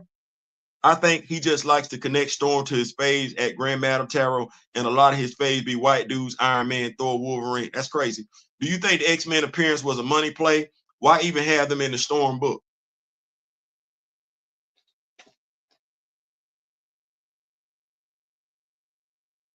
So he could hook up Storm and Wolverine. You hear that she had to go to the X-Men for emotional support. No, you wanted her to go get smashed by Wolverine. He used the X-Men as emotional support, because she could have got that emotional support from Jericho Drone. She was right there. She was right there. She was right there. She could have got it from Craig. She's still in a relationship with Craig. No. he wrote the X-Men in there because that was the way she could smash Logan. Logan could jump off the dresser in that thing. That's what that was. So there were my favorites too until I saw Black Panther. They paled by comparison after that. Yep.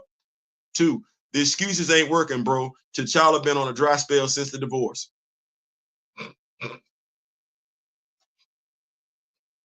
You ain't lying. And as Big Chad asked me today, how is that even possible? No, for real. This Mr. Sexy Flexy, he is the sexiest, flexiest brother in Marvel Comics.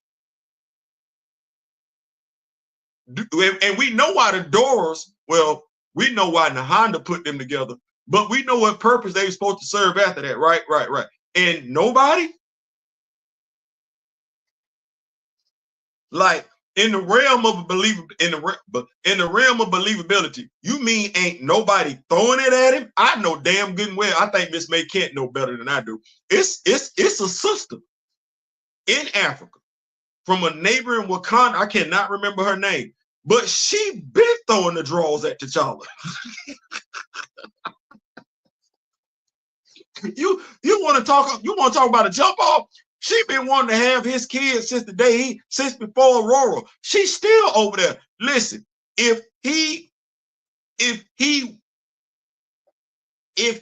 walked by her with his head down, she gonna say, come here, let mama make it okay, and take his head and put it in his book and put it in her bosom and tell him it's gonna be all right. That sister still sitting out there.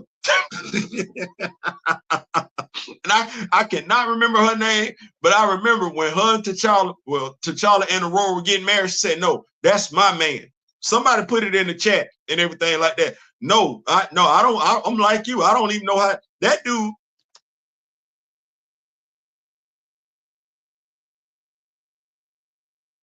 The dude, Reed Richards, Sue wanted to give him some. Everett Ross' girlfriend did give him some. The dude was in a whole relationship with a top-notch R&B singer. Nakia literally lost her damn mind because she wanted it from him. Are we really? No. And watch this. You ready?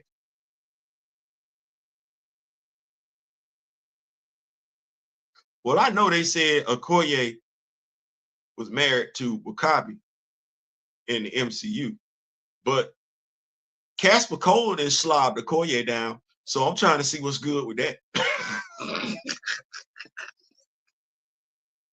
Y'all like Theo? Casper Cole broke through that. He broke through that, and Christopher Priest run, and she didn't even feel worthy to be a Dora because she got feelings for my dog. So that's another plot line that's out there dangling that ain't been resolved yet. Oh yeah. That song, what's the song by my group name and everything like that? To the low key, to the extreme. She got a thing. She got a thing for Casper, and we ain't seen that resolved yet. Oh yeah, and Casper sitting out there too. Here we go. Black love. Well, well, as I said last night, he ain't have to be written as biracial. He could have been just written as a black Jew. But Casper Cole sitting out there. Him and Okoye. No. Stop playing with my knowledge. And Sue said Sue was ready. It reminded me of the Batman and Batgirl scene when she was sat up. Boy, look, that one wasn't that nasty. Now, we can sit up here and say that was nasty all damn day long, and Batman fan be like, you right, man, that was horrible. Barbara Gordon, Batgirl fan, you right. Them be the same people that sit there and say, well, wasn't nothing wrong with Logan and Aurora.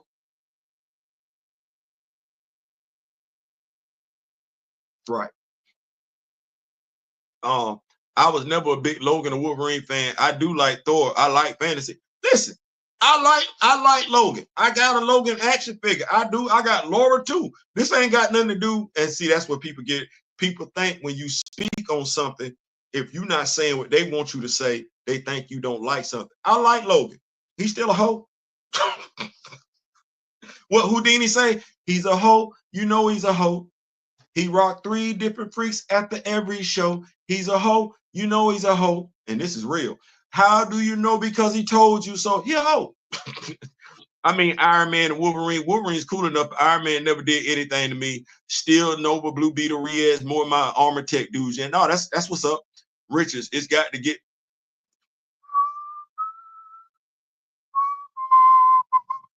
I like the way Iron Man, yeah. Black dysfunction, yeah. I got misogyny, misandry, angry black men and women fatigue. See?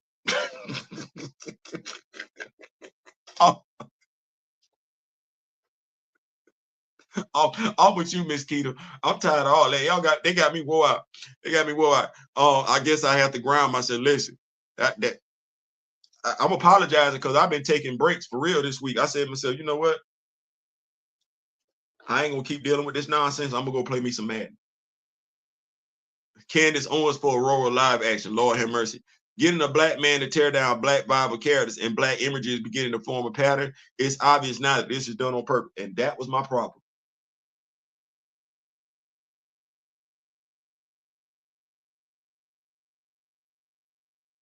That's where I went with it.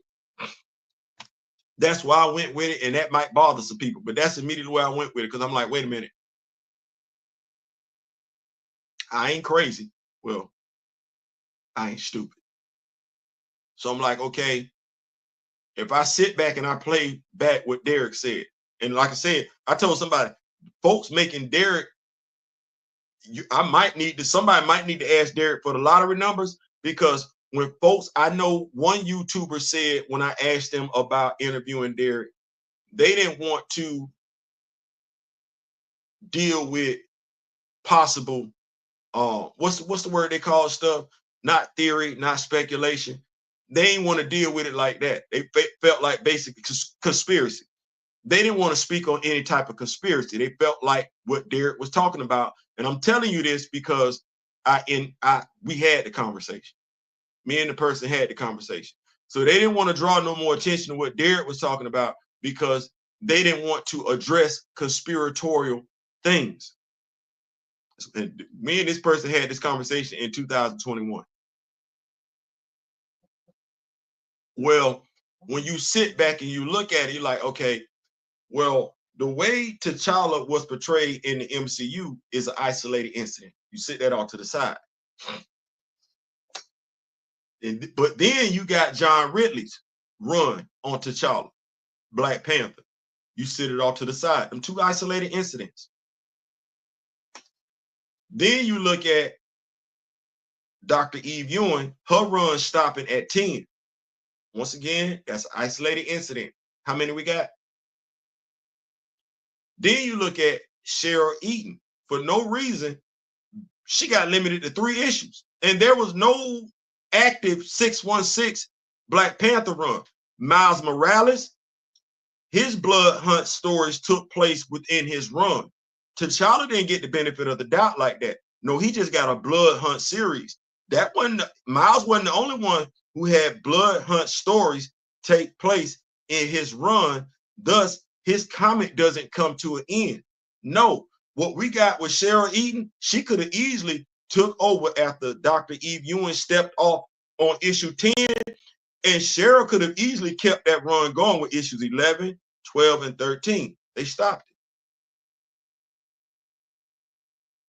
They stopped it. That's an isolated incident. But how many is that? Right.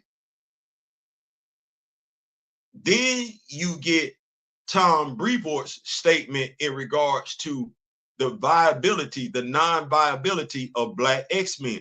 That's an isolated incident in and of itself. And while you would like to think it ain't got nothing to do with anything else, if we go back and we look at Black Panther 2 and you step back from it, remove your emotions and everything like that, you look at the portrayal of Black men in that movie, that's another isolated incident. That's another isolated incident. You can like Winston Duke as an actor. I do too. You can say you like Black Panther 2 as a movie. That's subjective. That's fine. That's your opinion. But you can't say you saw the Black men in Black Panther do anything productive in Black Panther 2. You can't say that. You watched that movie for I don't know how long. How many hours was that movie? And you saw a black man do what that was significant in that movie? I'll wait. Once again, that's an isolated incident in and of itself. Then you turn around and you look at what Maria Ayadele did. Now, as I said, the big chat today, I don't think I'm the smartest person in the world. I know I'm not. I low-key don't think there's anything special about me. I don't. I don't think I know more than the average person. I know what I know, just like you know what you know. Well, okay. I find it hard to believe Maria Ayadele didn't see the same damn thing we saw.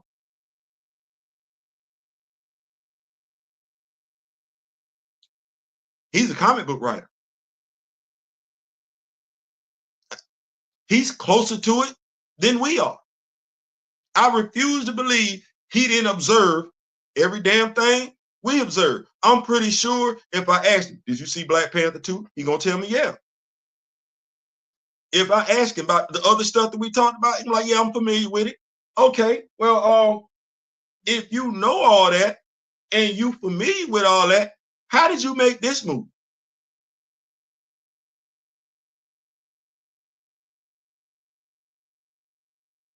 If you know all of that, because like I said, I don't think I'm special. If you know all that, like I know all that, what caused you to go this route?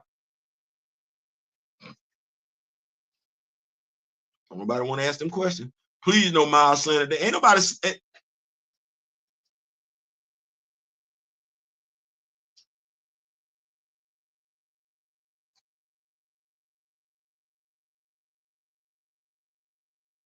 You know, I said that thing about being triggered.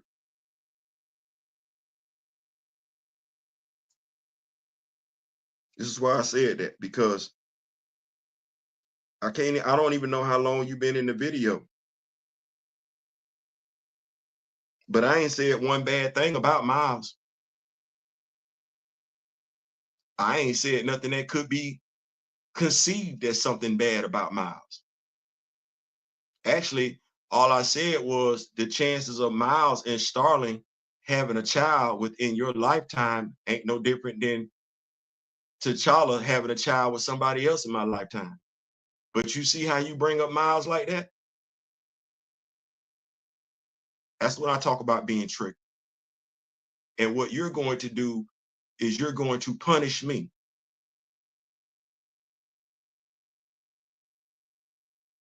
Because you can be triggered by Miles. Man to man, that's not fair. Because you have something going on in regards to Miles that every time somebody says Miles, regardless of what they're saying, you're going to jump to Miles' defense. That's fucked up. Man to man, that's fucked up. Because that means you'll never give that person the benefit of the doubt. You giving Miles, a fictional character, the benefit of the doubt more so than me. Unfortunate. She plays Madam Slay. Juju. Speaking of Clark's kids, Agent of John was dumb. Super Sons was great, but yeah, I like to see T'Challa's kids playing. It would be nice. Elektra is dope, but she not mama material. They could write her that way. Cleo be fighting everyone for a man, especially when she found out he died. She dawned being Sorcerer Supreme and tracked his soul down till she found him. Why? Yep. Talia Shiva Mom, Electro ain't that bad. Exactly. Same with Black Cat. Yeah, but Grand Madam, Candace, don't mess with brothers. Plus Tiana Taylor is Madam Slay. I like that. Now tell them because we always got the Dusty Gooper. Yeah, she hasn't been an antagonist for most of history. I just don't see a mom angle like Felicia Hardy. It could be that. That's all Aurora is now, neglected and disrespected. My brother D-Real is in the building. White folks writing black folks this way has been going on for years. Now Nigerians who don't read the source material canon are doing it. That's a twist. I don't know what to say. What are your thoughts about the potential child in the Ultimate Black Panther book? Or does that not count since it's not 616? Or will the Ultimate Universe be done with shortly thereafter? I like that question. So I'm here for it. I'm here for it. Uh, does the child not count? Yes and no. The child counts because it would be appreciated. Reflect back to that. But then when you look back at the primary universe, you do want that in the primary. At least I do. I'm gonna say it like that. I do want that in the primary universe. I think that would be, moving. Uh, in regards to whether or not it counts because it's in the ultimate universe,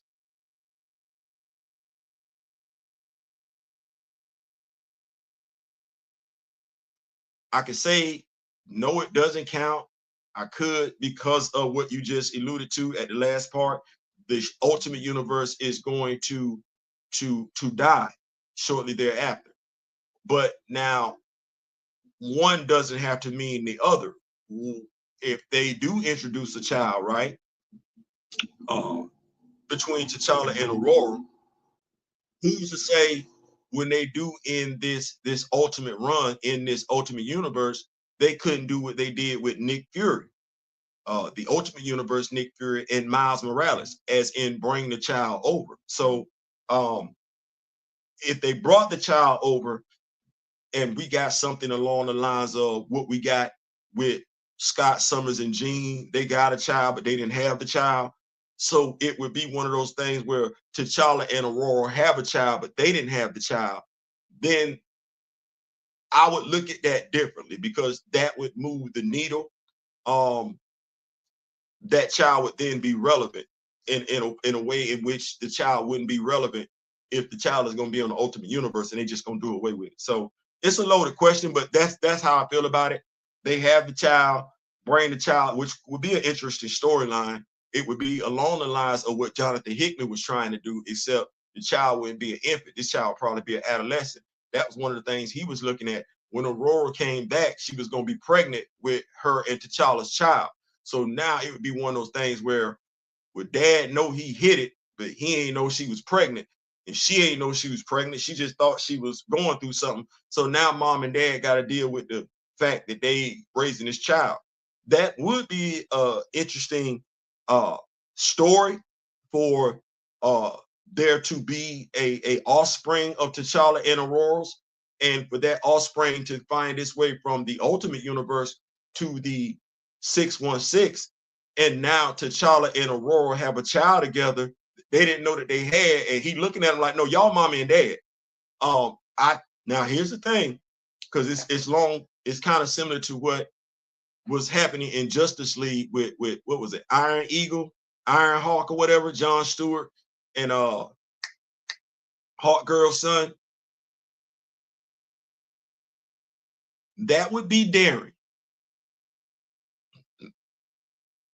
I dare say something like that, if that's what they wanted to do, it could absolutely be done.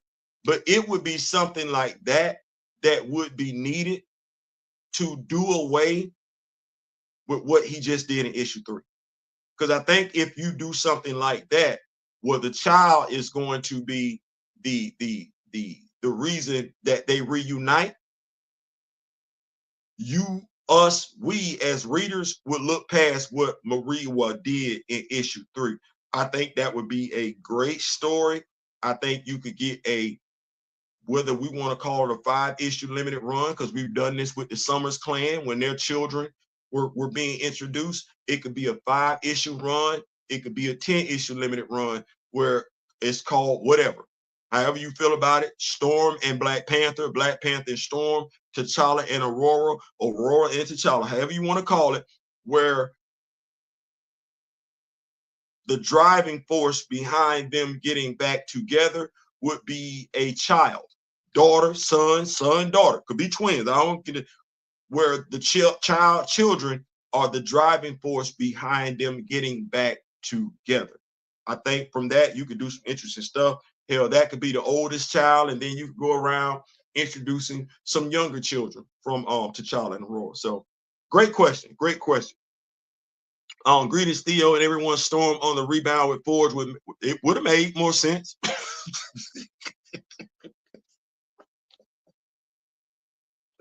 I think that's what people got it twisted. They think that they think that's how we feel it. No, we like, no, we coming from it from a storyteller standpoint like that. No, aside from the fact that we don't like that, it don't make no sense.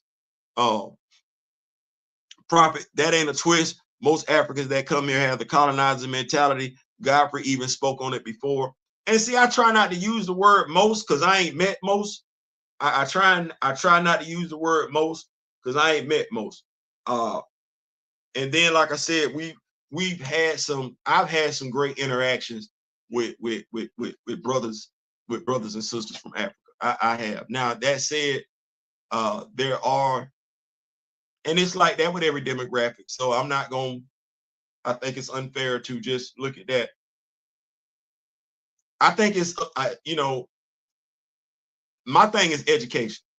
I don't care about you coming over here with that effed up ass attitude. You're not from here, and you wouldn't appreciate me taking my westernized thoughts over to Africa, where you from, at any point in time. So my thing is this: you don't get to come from someplace else and tell me how it is, regardless of who you are. You're gonna get your feelings hurt like that. You, as our parents used to say to us back in the day, you don't know enough to have an opinion. You don't know enough. Prophet, that ain't a twist. So agreed. They love Shorty though. No, they don't. No, they don't. And don't let nobody else lie to you like that again. They say they love Shorty to keep you from talking about T'Challa. They don't get too damn about Shorty. They don't get too damn about Shorty. They don't give two damns about Shorty. They don't own no Shorty merch. They don't own no Shorty comic book. They can't. The only thing they can tell you about Shorty is that T'Challa died for her to become the Black Panther. So don't believe none of that anymore. Because they don't even know Shorty as the griot. Don't believe that no more, Mr. Moloch. Don't believe that. Don't believe that lie no more. You got to remember they get served a steady diet of American media. Unprogrammed. Kitty was 14. There you go.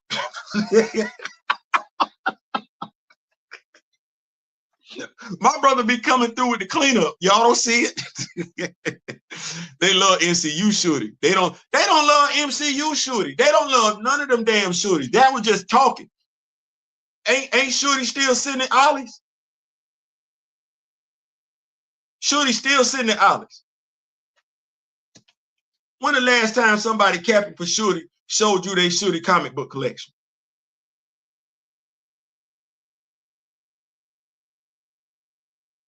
Hell, they think just like they feel like Chadwick Boseman is T'Challa, they feel like Letitia, they feel like that's Shorty. They don't know a damn thing about Shorty. Don't know, don't care. That was just to get us off our square. Bars. I was 14, he was 19. Don't say nothing. Like for every cool person from the motherland, there are always a few who are brainwashed before they. I don't get it because they be wanting us to be understanding. To be fair to Peter, I don't think the intent was to make him a pedo a la Deathstroke. But if you look at the ages and comments, it ain't looking. Yeah, I know what they intended. Peter was written as a nice guy. He was. He absolutely was. And I guess that was supposed to make it relatable, understandable. I don't know how that's going. I don't know what 20-something-year-old could pull up. Watch this. You ready? In what world? In America. During that time frame. A 20-something-year-old Russian could pull up and knock on the front door, a Jewish home, and ask for the hand of the 14-year-old daughter. He Russian.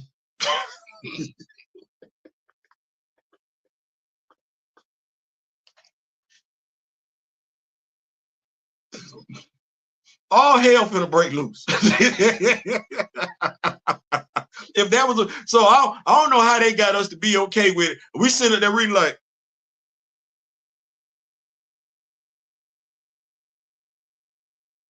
yeah, I know y'all trying to paint this dude as the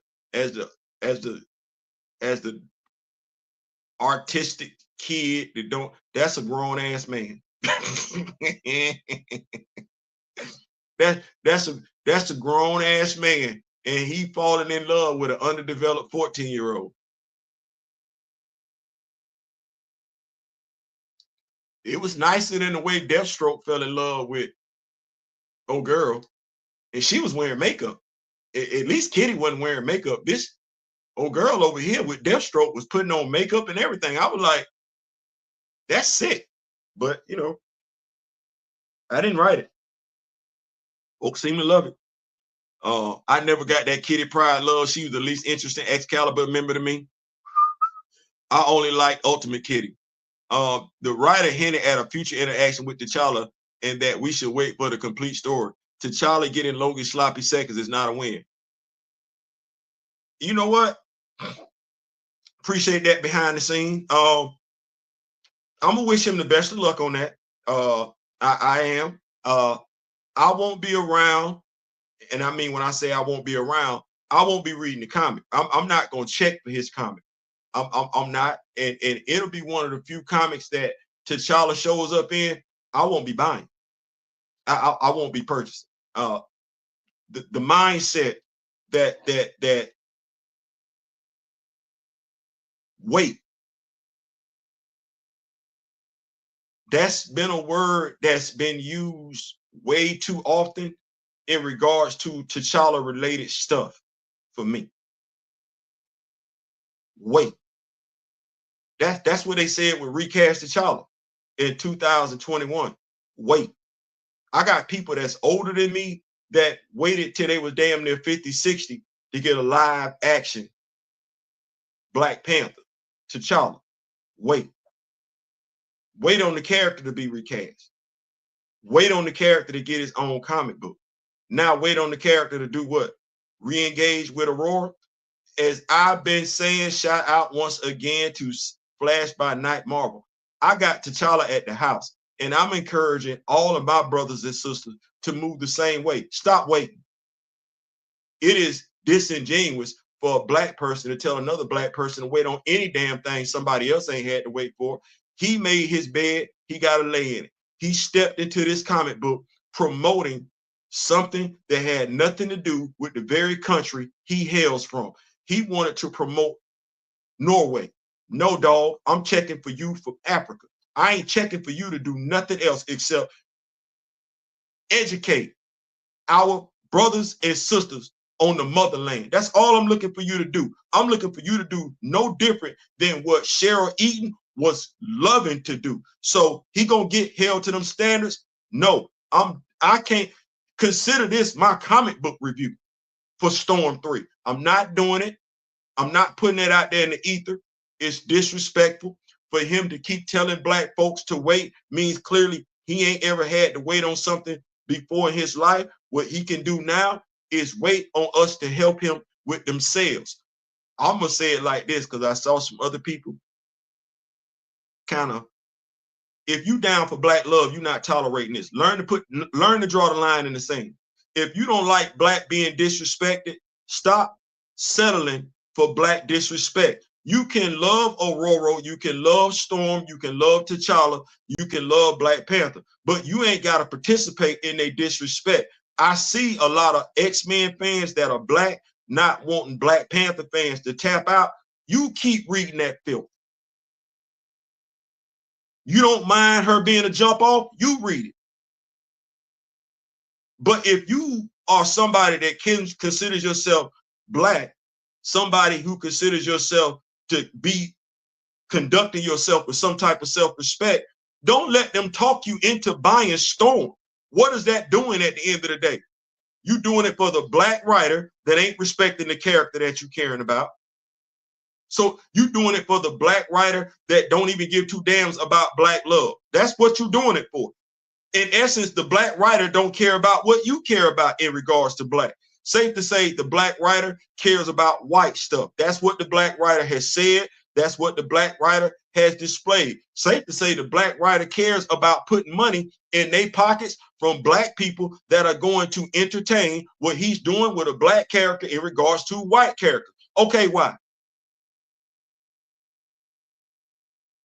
How do you show him you're not down with that? How do you show Marvel Comics You got an issue with what they got going on. It ain't just by talking about it.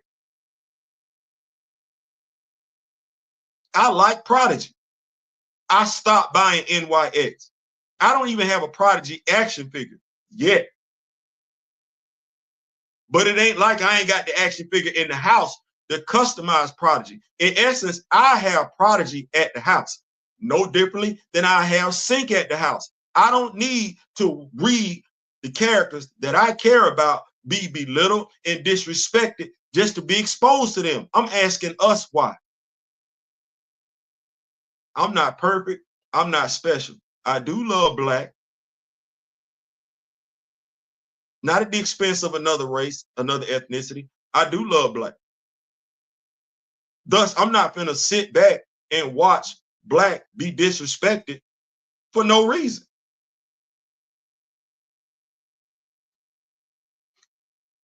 The question is, why are you? But I see, yeah, no thanks. We don't need to see, but not at all. Don't do that, Theo.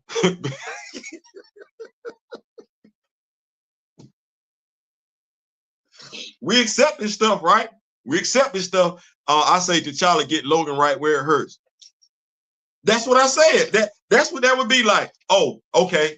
Now, mind you, he got a whole intergalactic empire, and the dude got shadow physics. So it ain't like he can't pull up on Gene. Hey, what's good? T'Challa, I can read your mind. Logan did what with who? Think about that for a second. This dude. So what does this conversation go like between Aurora and Jean? For the X-Men fans. He said, well, T'Challa gonna be in the comic book. So you're gonna have Aurora tell T'Challa she smashed Logan. How that finna go? How you gonna write that so it makes sense?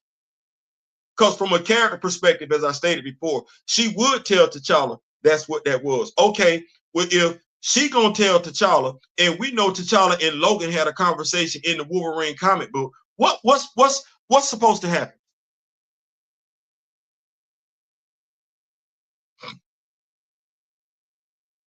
What is Marie finna tell me as a writer? How that's supposed to go? We know Aurora and Jean are like sisters. We know Aurora and Logan. We know that. Okay. We know Logan and T'Challa had a conversation in the Wolverine comic book as to the whereabouts of Aurora. Okay, Maria Ayadele. You gonna put T'Challa in the book? Okay, how that's gonna go?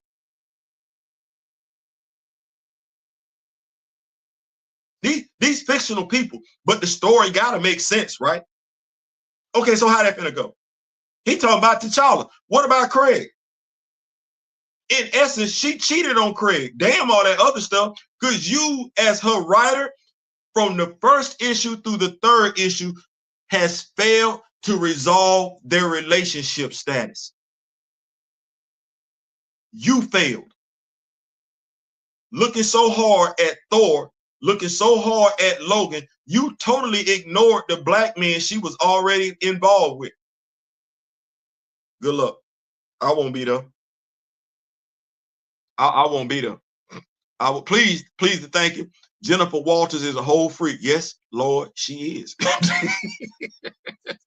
T'Challa with Jennifer Walters, Mystique, Emma, or Felicia. I'm just saying, we could have went down that. If that's what we doing, why not? Didn't they tell him? Didn't they wait? Remember the bachelor party? Remember the bachelor party? Because Sue didn't tell nobody. Emma read her mind. Remember that? How many of them females was out there like, girl, you got to tell us about this right here. Wait a minute. You was with T'Challa and you ain't tell.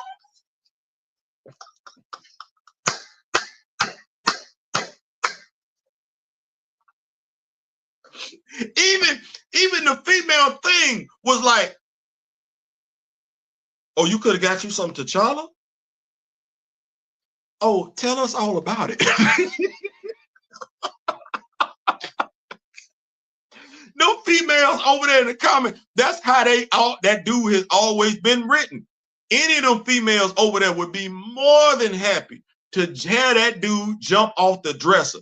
even those that are already in a relationship. And no,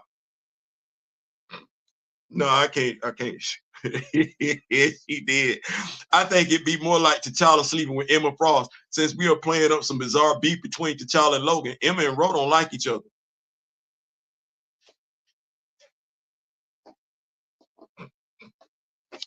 Say it again.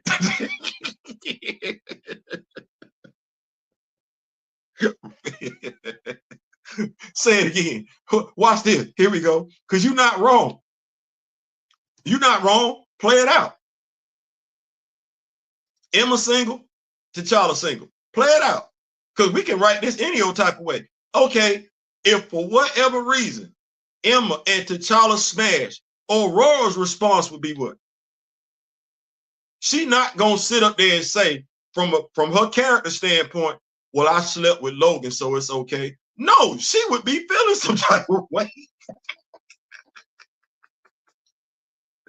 X-Men comics have always been risque, but after Claremont, it got worse. Freaky deakness, all that. Felicia got similar abilities to T'Challa, but she's dubious on the moral side. Absolutely. T'Challa should bone Callisto. Boy, look.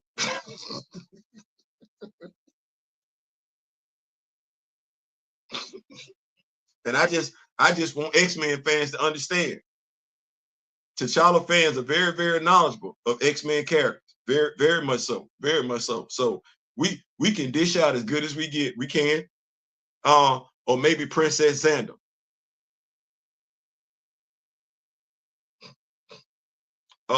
At least there are limits back then. Nowadays, boy, look, anything go. Anything. Tumblr.com is at X office. Casual talk.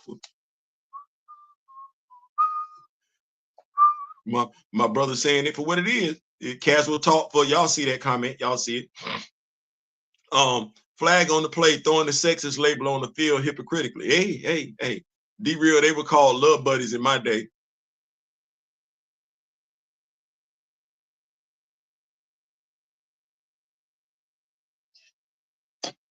Yeah, we ain't calling that Grand Madam.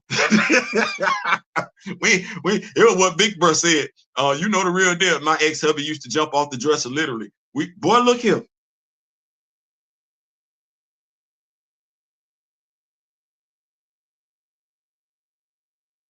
Theo, why you get quiet? Because you know when you and your significant other, y'all in the wrestling, it be, submission holes turn into the damnedest things.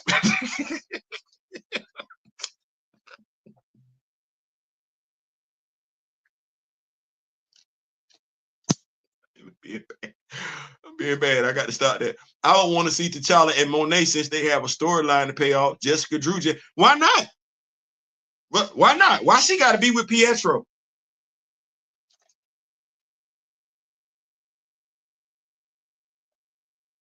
I ain't know what to do with that one.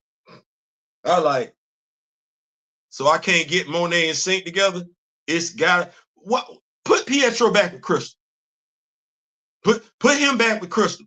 Her and Johnny not kicking it. Put her back with Crystal. Don't they have a kid together anyway? Yeah, put them back together. I don't know the hell.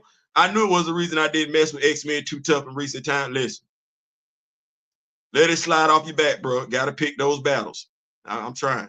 Twilight Zombie, an African writer ignoring African gods and connecting Thor with Storm is suspect. I don't know what to say with that. I really don't. Her magical lineage also descends from Agamotto, who is white, or is he Asian? He ain't African. Is the point. Mind you, she come from a whole tribe of, I don't know why we couldn't play that. That be my thing right there. Like, bro, you from the motherland. You from the motherland. When you have an opportunity to teach people about you, teach people about African culture, you choose to double down on European culture. What for, bro? That's my thing. Why are you doubling down on that? You're not finna teach me anything about European mythology. You just finna rehash it. That's what you want to do? You're gonna be hard pressed to tell me something new about Thor. I guess you can go try it if you want to. We can't control folks who don't give it, not at all, about the culture. Calling them out is the most we can do. That's it. He ignored her entire history with T'Challa so far. Yep. And I don't know why. Descendant is the operative word. Good points. Appreciate that. Now that I think about it, she had friends in issue 1. Why not go to Riaz for medical assistance? If we needed a white dude, there's Beast. Longtime friend. Dude might think other black X-Men not named Aurora or I don't know what it, Jersey Shore. Yes, Grand Madam, Jersey Shore. That's what I was thinking. NYX more so reminds me of Jersey Shore. That's the vibe I get from it. Thank you, Grand Madam. Why does Storm even have a fortress floating over Atlanta? Is Atlanta going to be relevant at all? She has been everywhere but A-Town in the series. I'm I'm like Marshawn Lynch. I'm starting to feel like Marshawn Lynch. I'm just here so I don't get fined. Aurora not being relegated, being related to Orishas is a big miss. It is. Original 2003 NYX was good. That was Laura's X-23 debut. It's District X where Bishop would investigate crimes. Okay. Cheryl Lynn Eaton killed it with Black Panther Blood Hunt. It was the best part of the event, rivaling the main story itself. That's not even hyperbole. That's just facts. No, you're absolutely right. My opinion. Then we need to quit with the Marvels and DCs and mess with folks we know and know us. You're not wrong. You're not wrong. I ain't, bruh. DC got me with Black Lightning. Marvel has me with Ultimate Black Panther. And it's just me looking at the titles that I'm interested in. Marvel has me with Black Panther, Ultimate Black Panther. They have me with the Avengers. Jed McKay is doing an awesome job with that. Avengers Assemble has Monica Rambeau and Dwayne Taylor, Night Thrasher, and Photon Captain Marvel and Night Thrasher, respectfully. So that's doing it for me. Black Lightning is in DC Comics, and he's also not just his own solo issue, but in Justice League Unlimited. So I'm rocking with that. Ram God, I got to get my reviews done on that. Anazi Boys. Yeah, I'm picking up what you're putting down. You're not wrong. You're not wrong. I can see me pulling all the way back. I can. Going to get it from someplace else. That just shows us all how deep colonization really goes. It gets in the soul. Absolutely. Just as usual, the current writer ignores what came before them, causes that Wolverine and Black Panther conversation was meant to mean something now. And now this Storm book spits in the face of that, sadly. It does. It does, absolutely. Buck included T'Challa family too. Imagine that. He did. I gotta read Buck stuff. Listen, I gotta leave a comment on it, but once again, like I said, he cares about the characters that he used, and he knows about the characters that he used. And there was nothing that he did with the characters that disrespects anything that came before with those characters. And once again, he's doing it from an amateur perspective. That's saying something. That's saying something. Young man paid attention to source material. Absolutely. Absolutely. Exactly. And I tell him that's going just like that. Your words sting, but it's probably true, unfortunately. Aurora better have one hell of a redemption arc. We gonna see. We gonna see what Benjamin Percy completed Predator versus Black Panther run. Issue 4 still at else. It's gonna stay there. I should. It's like Halle Berry make me feel good seeing in Monsters Ball. It made no sense narrative wise, bro. Look, now see, that's tough. If that's what you just said, if you're comparing Aurora sleeping with Logan to that scene from Monsters Ball with Halle Berry and Billy Bob Thornton, damn, you said something. You said something, because I don't know who cared for that. I don't know who cared for that at all. None just exploiting the system. Ew, I just finished eating. Yep. You don't have to call. Hey, Richard Wright. Storm already got back with Logan immediately after Avengers versus X-Men, Wolverine and the X-Men. This is redundant. Storm already got back with Logan. I see. You got to tell me when that was, because I'm sitting up here like I read them. I don't know what story that was. Princess Xander. Thank you, big bro. Thank you. Thank you. Didn't he get with the River Goddess in Blood Hunt? I know she wants some. I know she let it be known.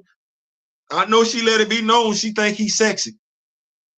She let it be known she think he's sexy. Now that's she did bite him on his bottom lip.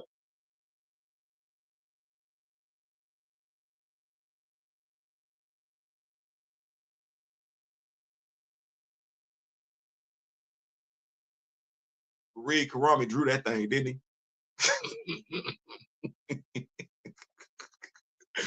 They kissed, but that'd be nice too. Ain't she an Avenger? If we're talking about Monica Rambeau or Aurora, yes, they're both Avengers.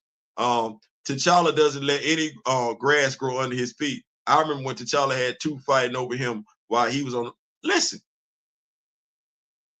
I don't know why we had that dude. He him. That folks can feel how they want to.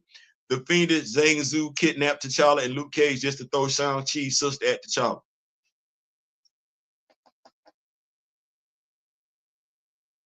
We know what that is. We saw Black Dynamite. We saw the end of the movie. We saw Tricky Dick's wife. You saw where she was at the end of Black Dynamite? You saw that movie just like I saw that movie. Yeah. But we know what that was. Okay, all right then. Those women popped up on him. He wasn't looking for, but look, now T'Challa starts partaking of his. Okay, see. You got a lot of comments, sir. I'm just saying, Grand Madam, you know what he misaddressed in full feminine. Listen. Listen, if Aurora can get her freak on, he should be able to get his freak on too. Shouldn't nobody say nothing. She got somebody jumping off the dresser. Shouldn't nobody have a problem when he jumping off the dresser. She go to the X-Men for support. He should be able to go to the doors for support. Here we go. He can't go holler at Okoye. Shout out to Brian Hill.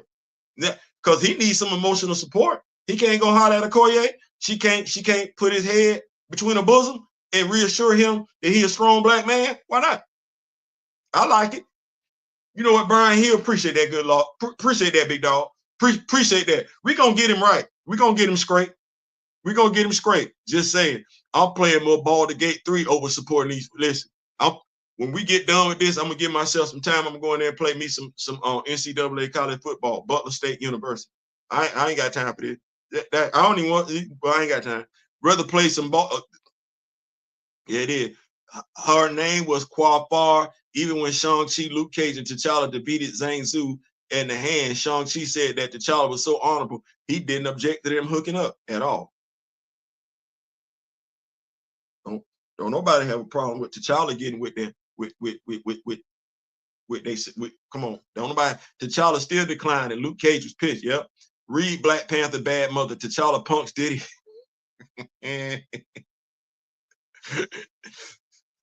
Keeping up. Speaking of source material, I asked Maria what his favorite Shirley moment is in Comics prior to him coming out, and he still.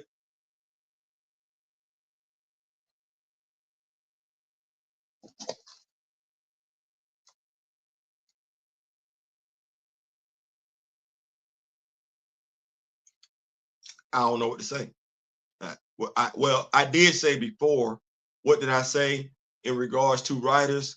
Sometimes the writers don't know, not necessarily being mad that they don't know. What did I say? I said I was going to do comic book reviews while Dr. Eve Ewing was writing her run. I was going to do comic book reviews while Cheryl E. Why? Because I understand they might not know. You might not know. That's what we're here for. But it's a difference in not knowing and not caring. It's a difference in not knowing and not caring. And honestly, when you consider the significant of time it's been since Shuri has featured her own comic, but why we don't have? I could name a couple, more than a couple. I got some Shuri moments for you. but I'm not a comic book writer. So which one was the Sean Chi Graham going to reread? I think his movie sister is another who. I think his movie sister is another who. Pretty sure she don't exist in comics. Flag on the damn play. You know we in here. They could just bring Azadi into the 616. See how that go? Warhawk is the son of John Stewart and Cher. I think in comics, if you want to use the kids, got to accelerate that aging bit if you want to. Yeah, that's what that is. I got to complete the Priest Hutland run, the Priest Hutland and Coates run. I'm catching up, and it's dope reading some of these. That's what Big Chad was talking about earlier today. Like, instead of dealing with this nonsense, just go back and reread the old comics. Now, mind you, when you think about the comic book industry in and of itself, and there are some challenges in regards to comic books, you would like to think that if I'm an editor, I want to dot all the I's and cross the T's because I want my comic books to be successful. So you would think I would at least be tapped in to the fan base of certain comics. Well, Black Panther 2 didn't do that well. And we were very, very articulate in why we weren't going to support the movie. And you had people mad at us for not supporting the movie, mad at us for the movie doing what it did. Well, it was a black man over that movie, and a black woman was featured. Well, there's a black man over this comic book, and a black woman is being featured.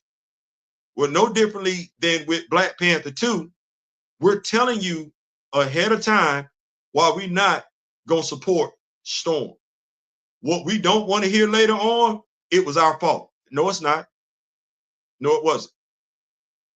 Don't try and run that game. Don't try and throw that line out there. No, it wasn't.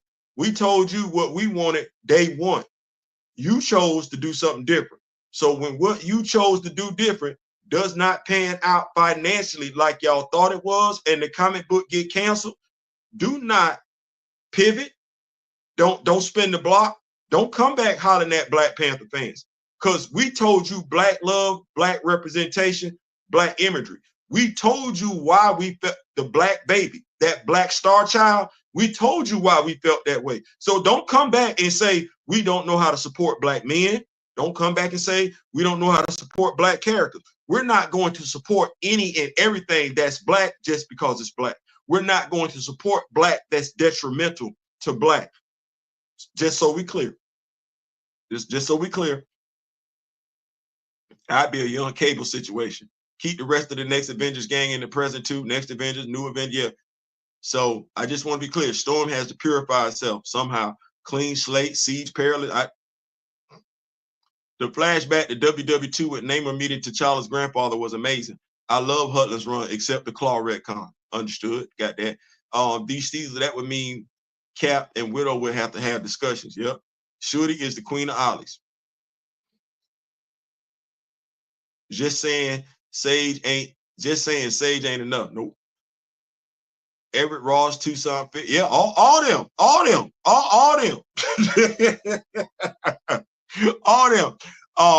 I got the Flags of Fathers in my Hutland volume. I need the rest of them. I'm reading them online, but I want to own them. See? That's what Big Chad be doing. That's what D-Real be doing. He own the comics.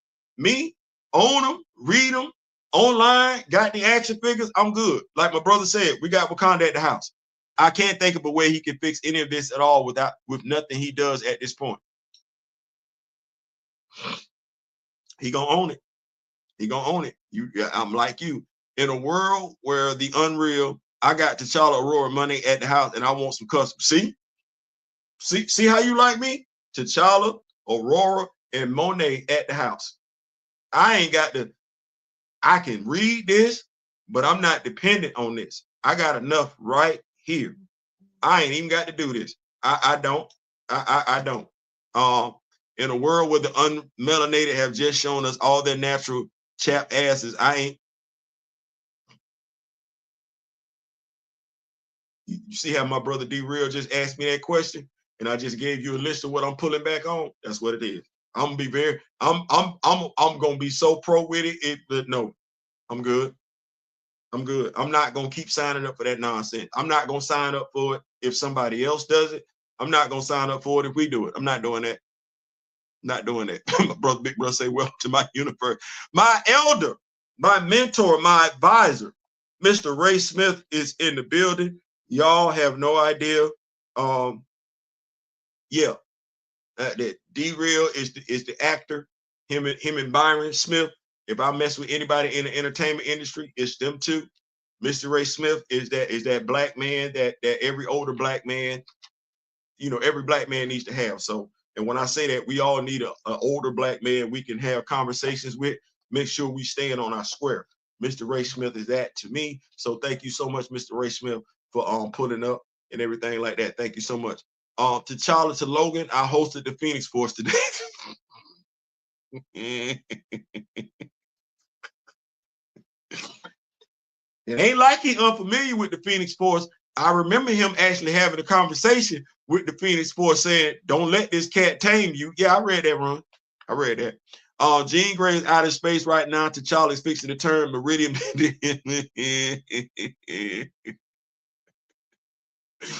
I love revisiting pre-MCU synergy. Yeah, absolutely, absolutely, absolutely. Honestly, it ain't no different than with the cartoon. D, what you think about that? Avengers, Earth's Mightiest Heroes, the cartoon is better than Avengers Assemble. What you think? What you think? What you think? Emino, there is no way to fix this, but you have to know and honor the source material. You got to. You got to. You got to. Mr. Smith, I did come up with a way low-key to fix it. I know they're not going to do it. I'll tell you about it later on, though, and everything. Just let me know when you get to the house and everything. I came up with a crazy way to fix it. I talked about it on the live. Remember the T'Challa and Aurora are supposed to have a kid together in the Ultimate Universe. If you age up that child, bring that child over to the 616 and have that child looking at both of them like, I don't give a damn what y'all got going on. You my mama, you my daddy. Y'all need to fix this. She-Hulk was like, "Girl, spill the tea." Yes, sure was. She want you was in a pool with T'Challa and you ain't tell nobody? Yeah, she wanted to know. Carol or Aurora, you did what? Girl, you nasty. Listen, Carol don't seem like that one that if Aurora tell her, she'll be like, "Oh, you know the only reason why I wasn't messing with him because I respected what y'all had going on. But girl, that is the most dangerous man alive, right? I'm gonna have to go get me some of that." Isn't Emma still with Tony? No. No. The way they're writing that is Tony thought something was gonna be real, something was gonna come of it, but no, they're not together. That is how to fix it. Emma and Storm have a history. They even swap bodies. That's a way. That's a way. That's a way. It is. We would have to low-key leave some type of suggestion. But then we're looking at it like this. So what's Emma's motivation? Because Emma ain't interested in Logan. She's smashing Scott. She likes Scott. She don't like Logan. So what would be her motivation for sleeping? Because she would still be experiencing these things. What would be her motivation for sleeping with Logan? Here we go. Mystique don't even like Logan like that. Like she think he nasty. She slept with him and told the dude if he told anybody she was gonna murk him. That's Mystique saying that. I ain't saying, I'm just saying. Sam to Aurora, but I'm right here. I've been sipping. What about all my good morning, beautiful? Yep, I was thinking Callisto too. Emma could have left a psychic implant for Storm to self-sabotage anytime she is happy. Now have Storm confront Emma. She got to beat Logan's ass too, because Logan took advantage of that situation. But I do like that. I do like that. Mr. Smith, you read comic books? Seems like you read comic books. So if T'Challa is showing up in Storm's book, what else are they finna talk about in Adventures when he returned? Listen, like I said, I don't know. I'm not gonna support it for quite a few reasons. I believe there was a responsibility in place that was shirked. I believe if I'm understanding what took place during the interview, I feel like there was a lack of transparency. And when you're somebody who's looking to benefit off of my people, transparency is key. And so I don't believe that's what was done. Because I don't believe that's what was done, I can't get jiggy with it. I can't get jiggy with that. So no, I didn't like Angela being Thor's sister's retcon. Really, you not by yourself. Mr. Smith didn't like it either. Wow, I got kicked. What happened, Grand Madam? Anuke, my milkshake, boy, look. Or holler at someone in the Avengers. Yeah, Theo Wolverine and the X-Men 24. Logan cut Storm's hair onto a mohawk, and they.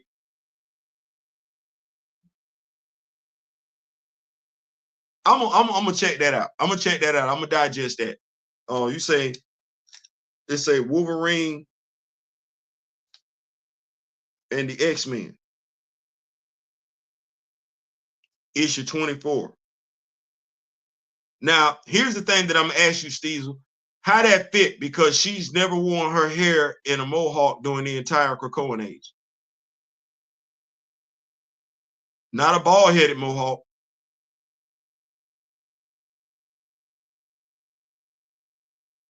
So I'm gonna check it out.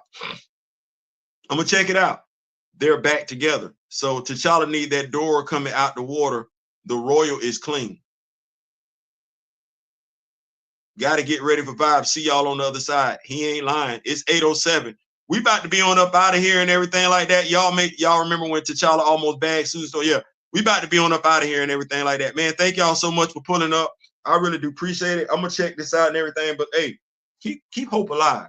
Black is beautiful. Ain't nothing wrong with that. And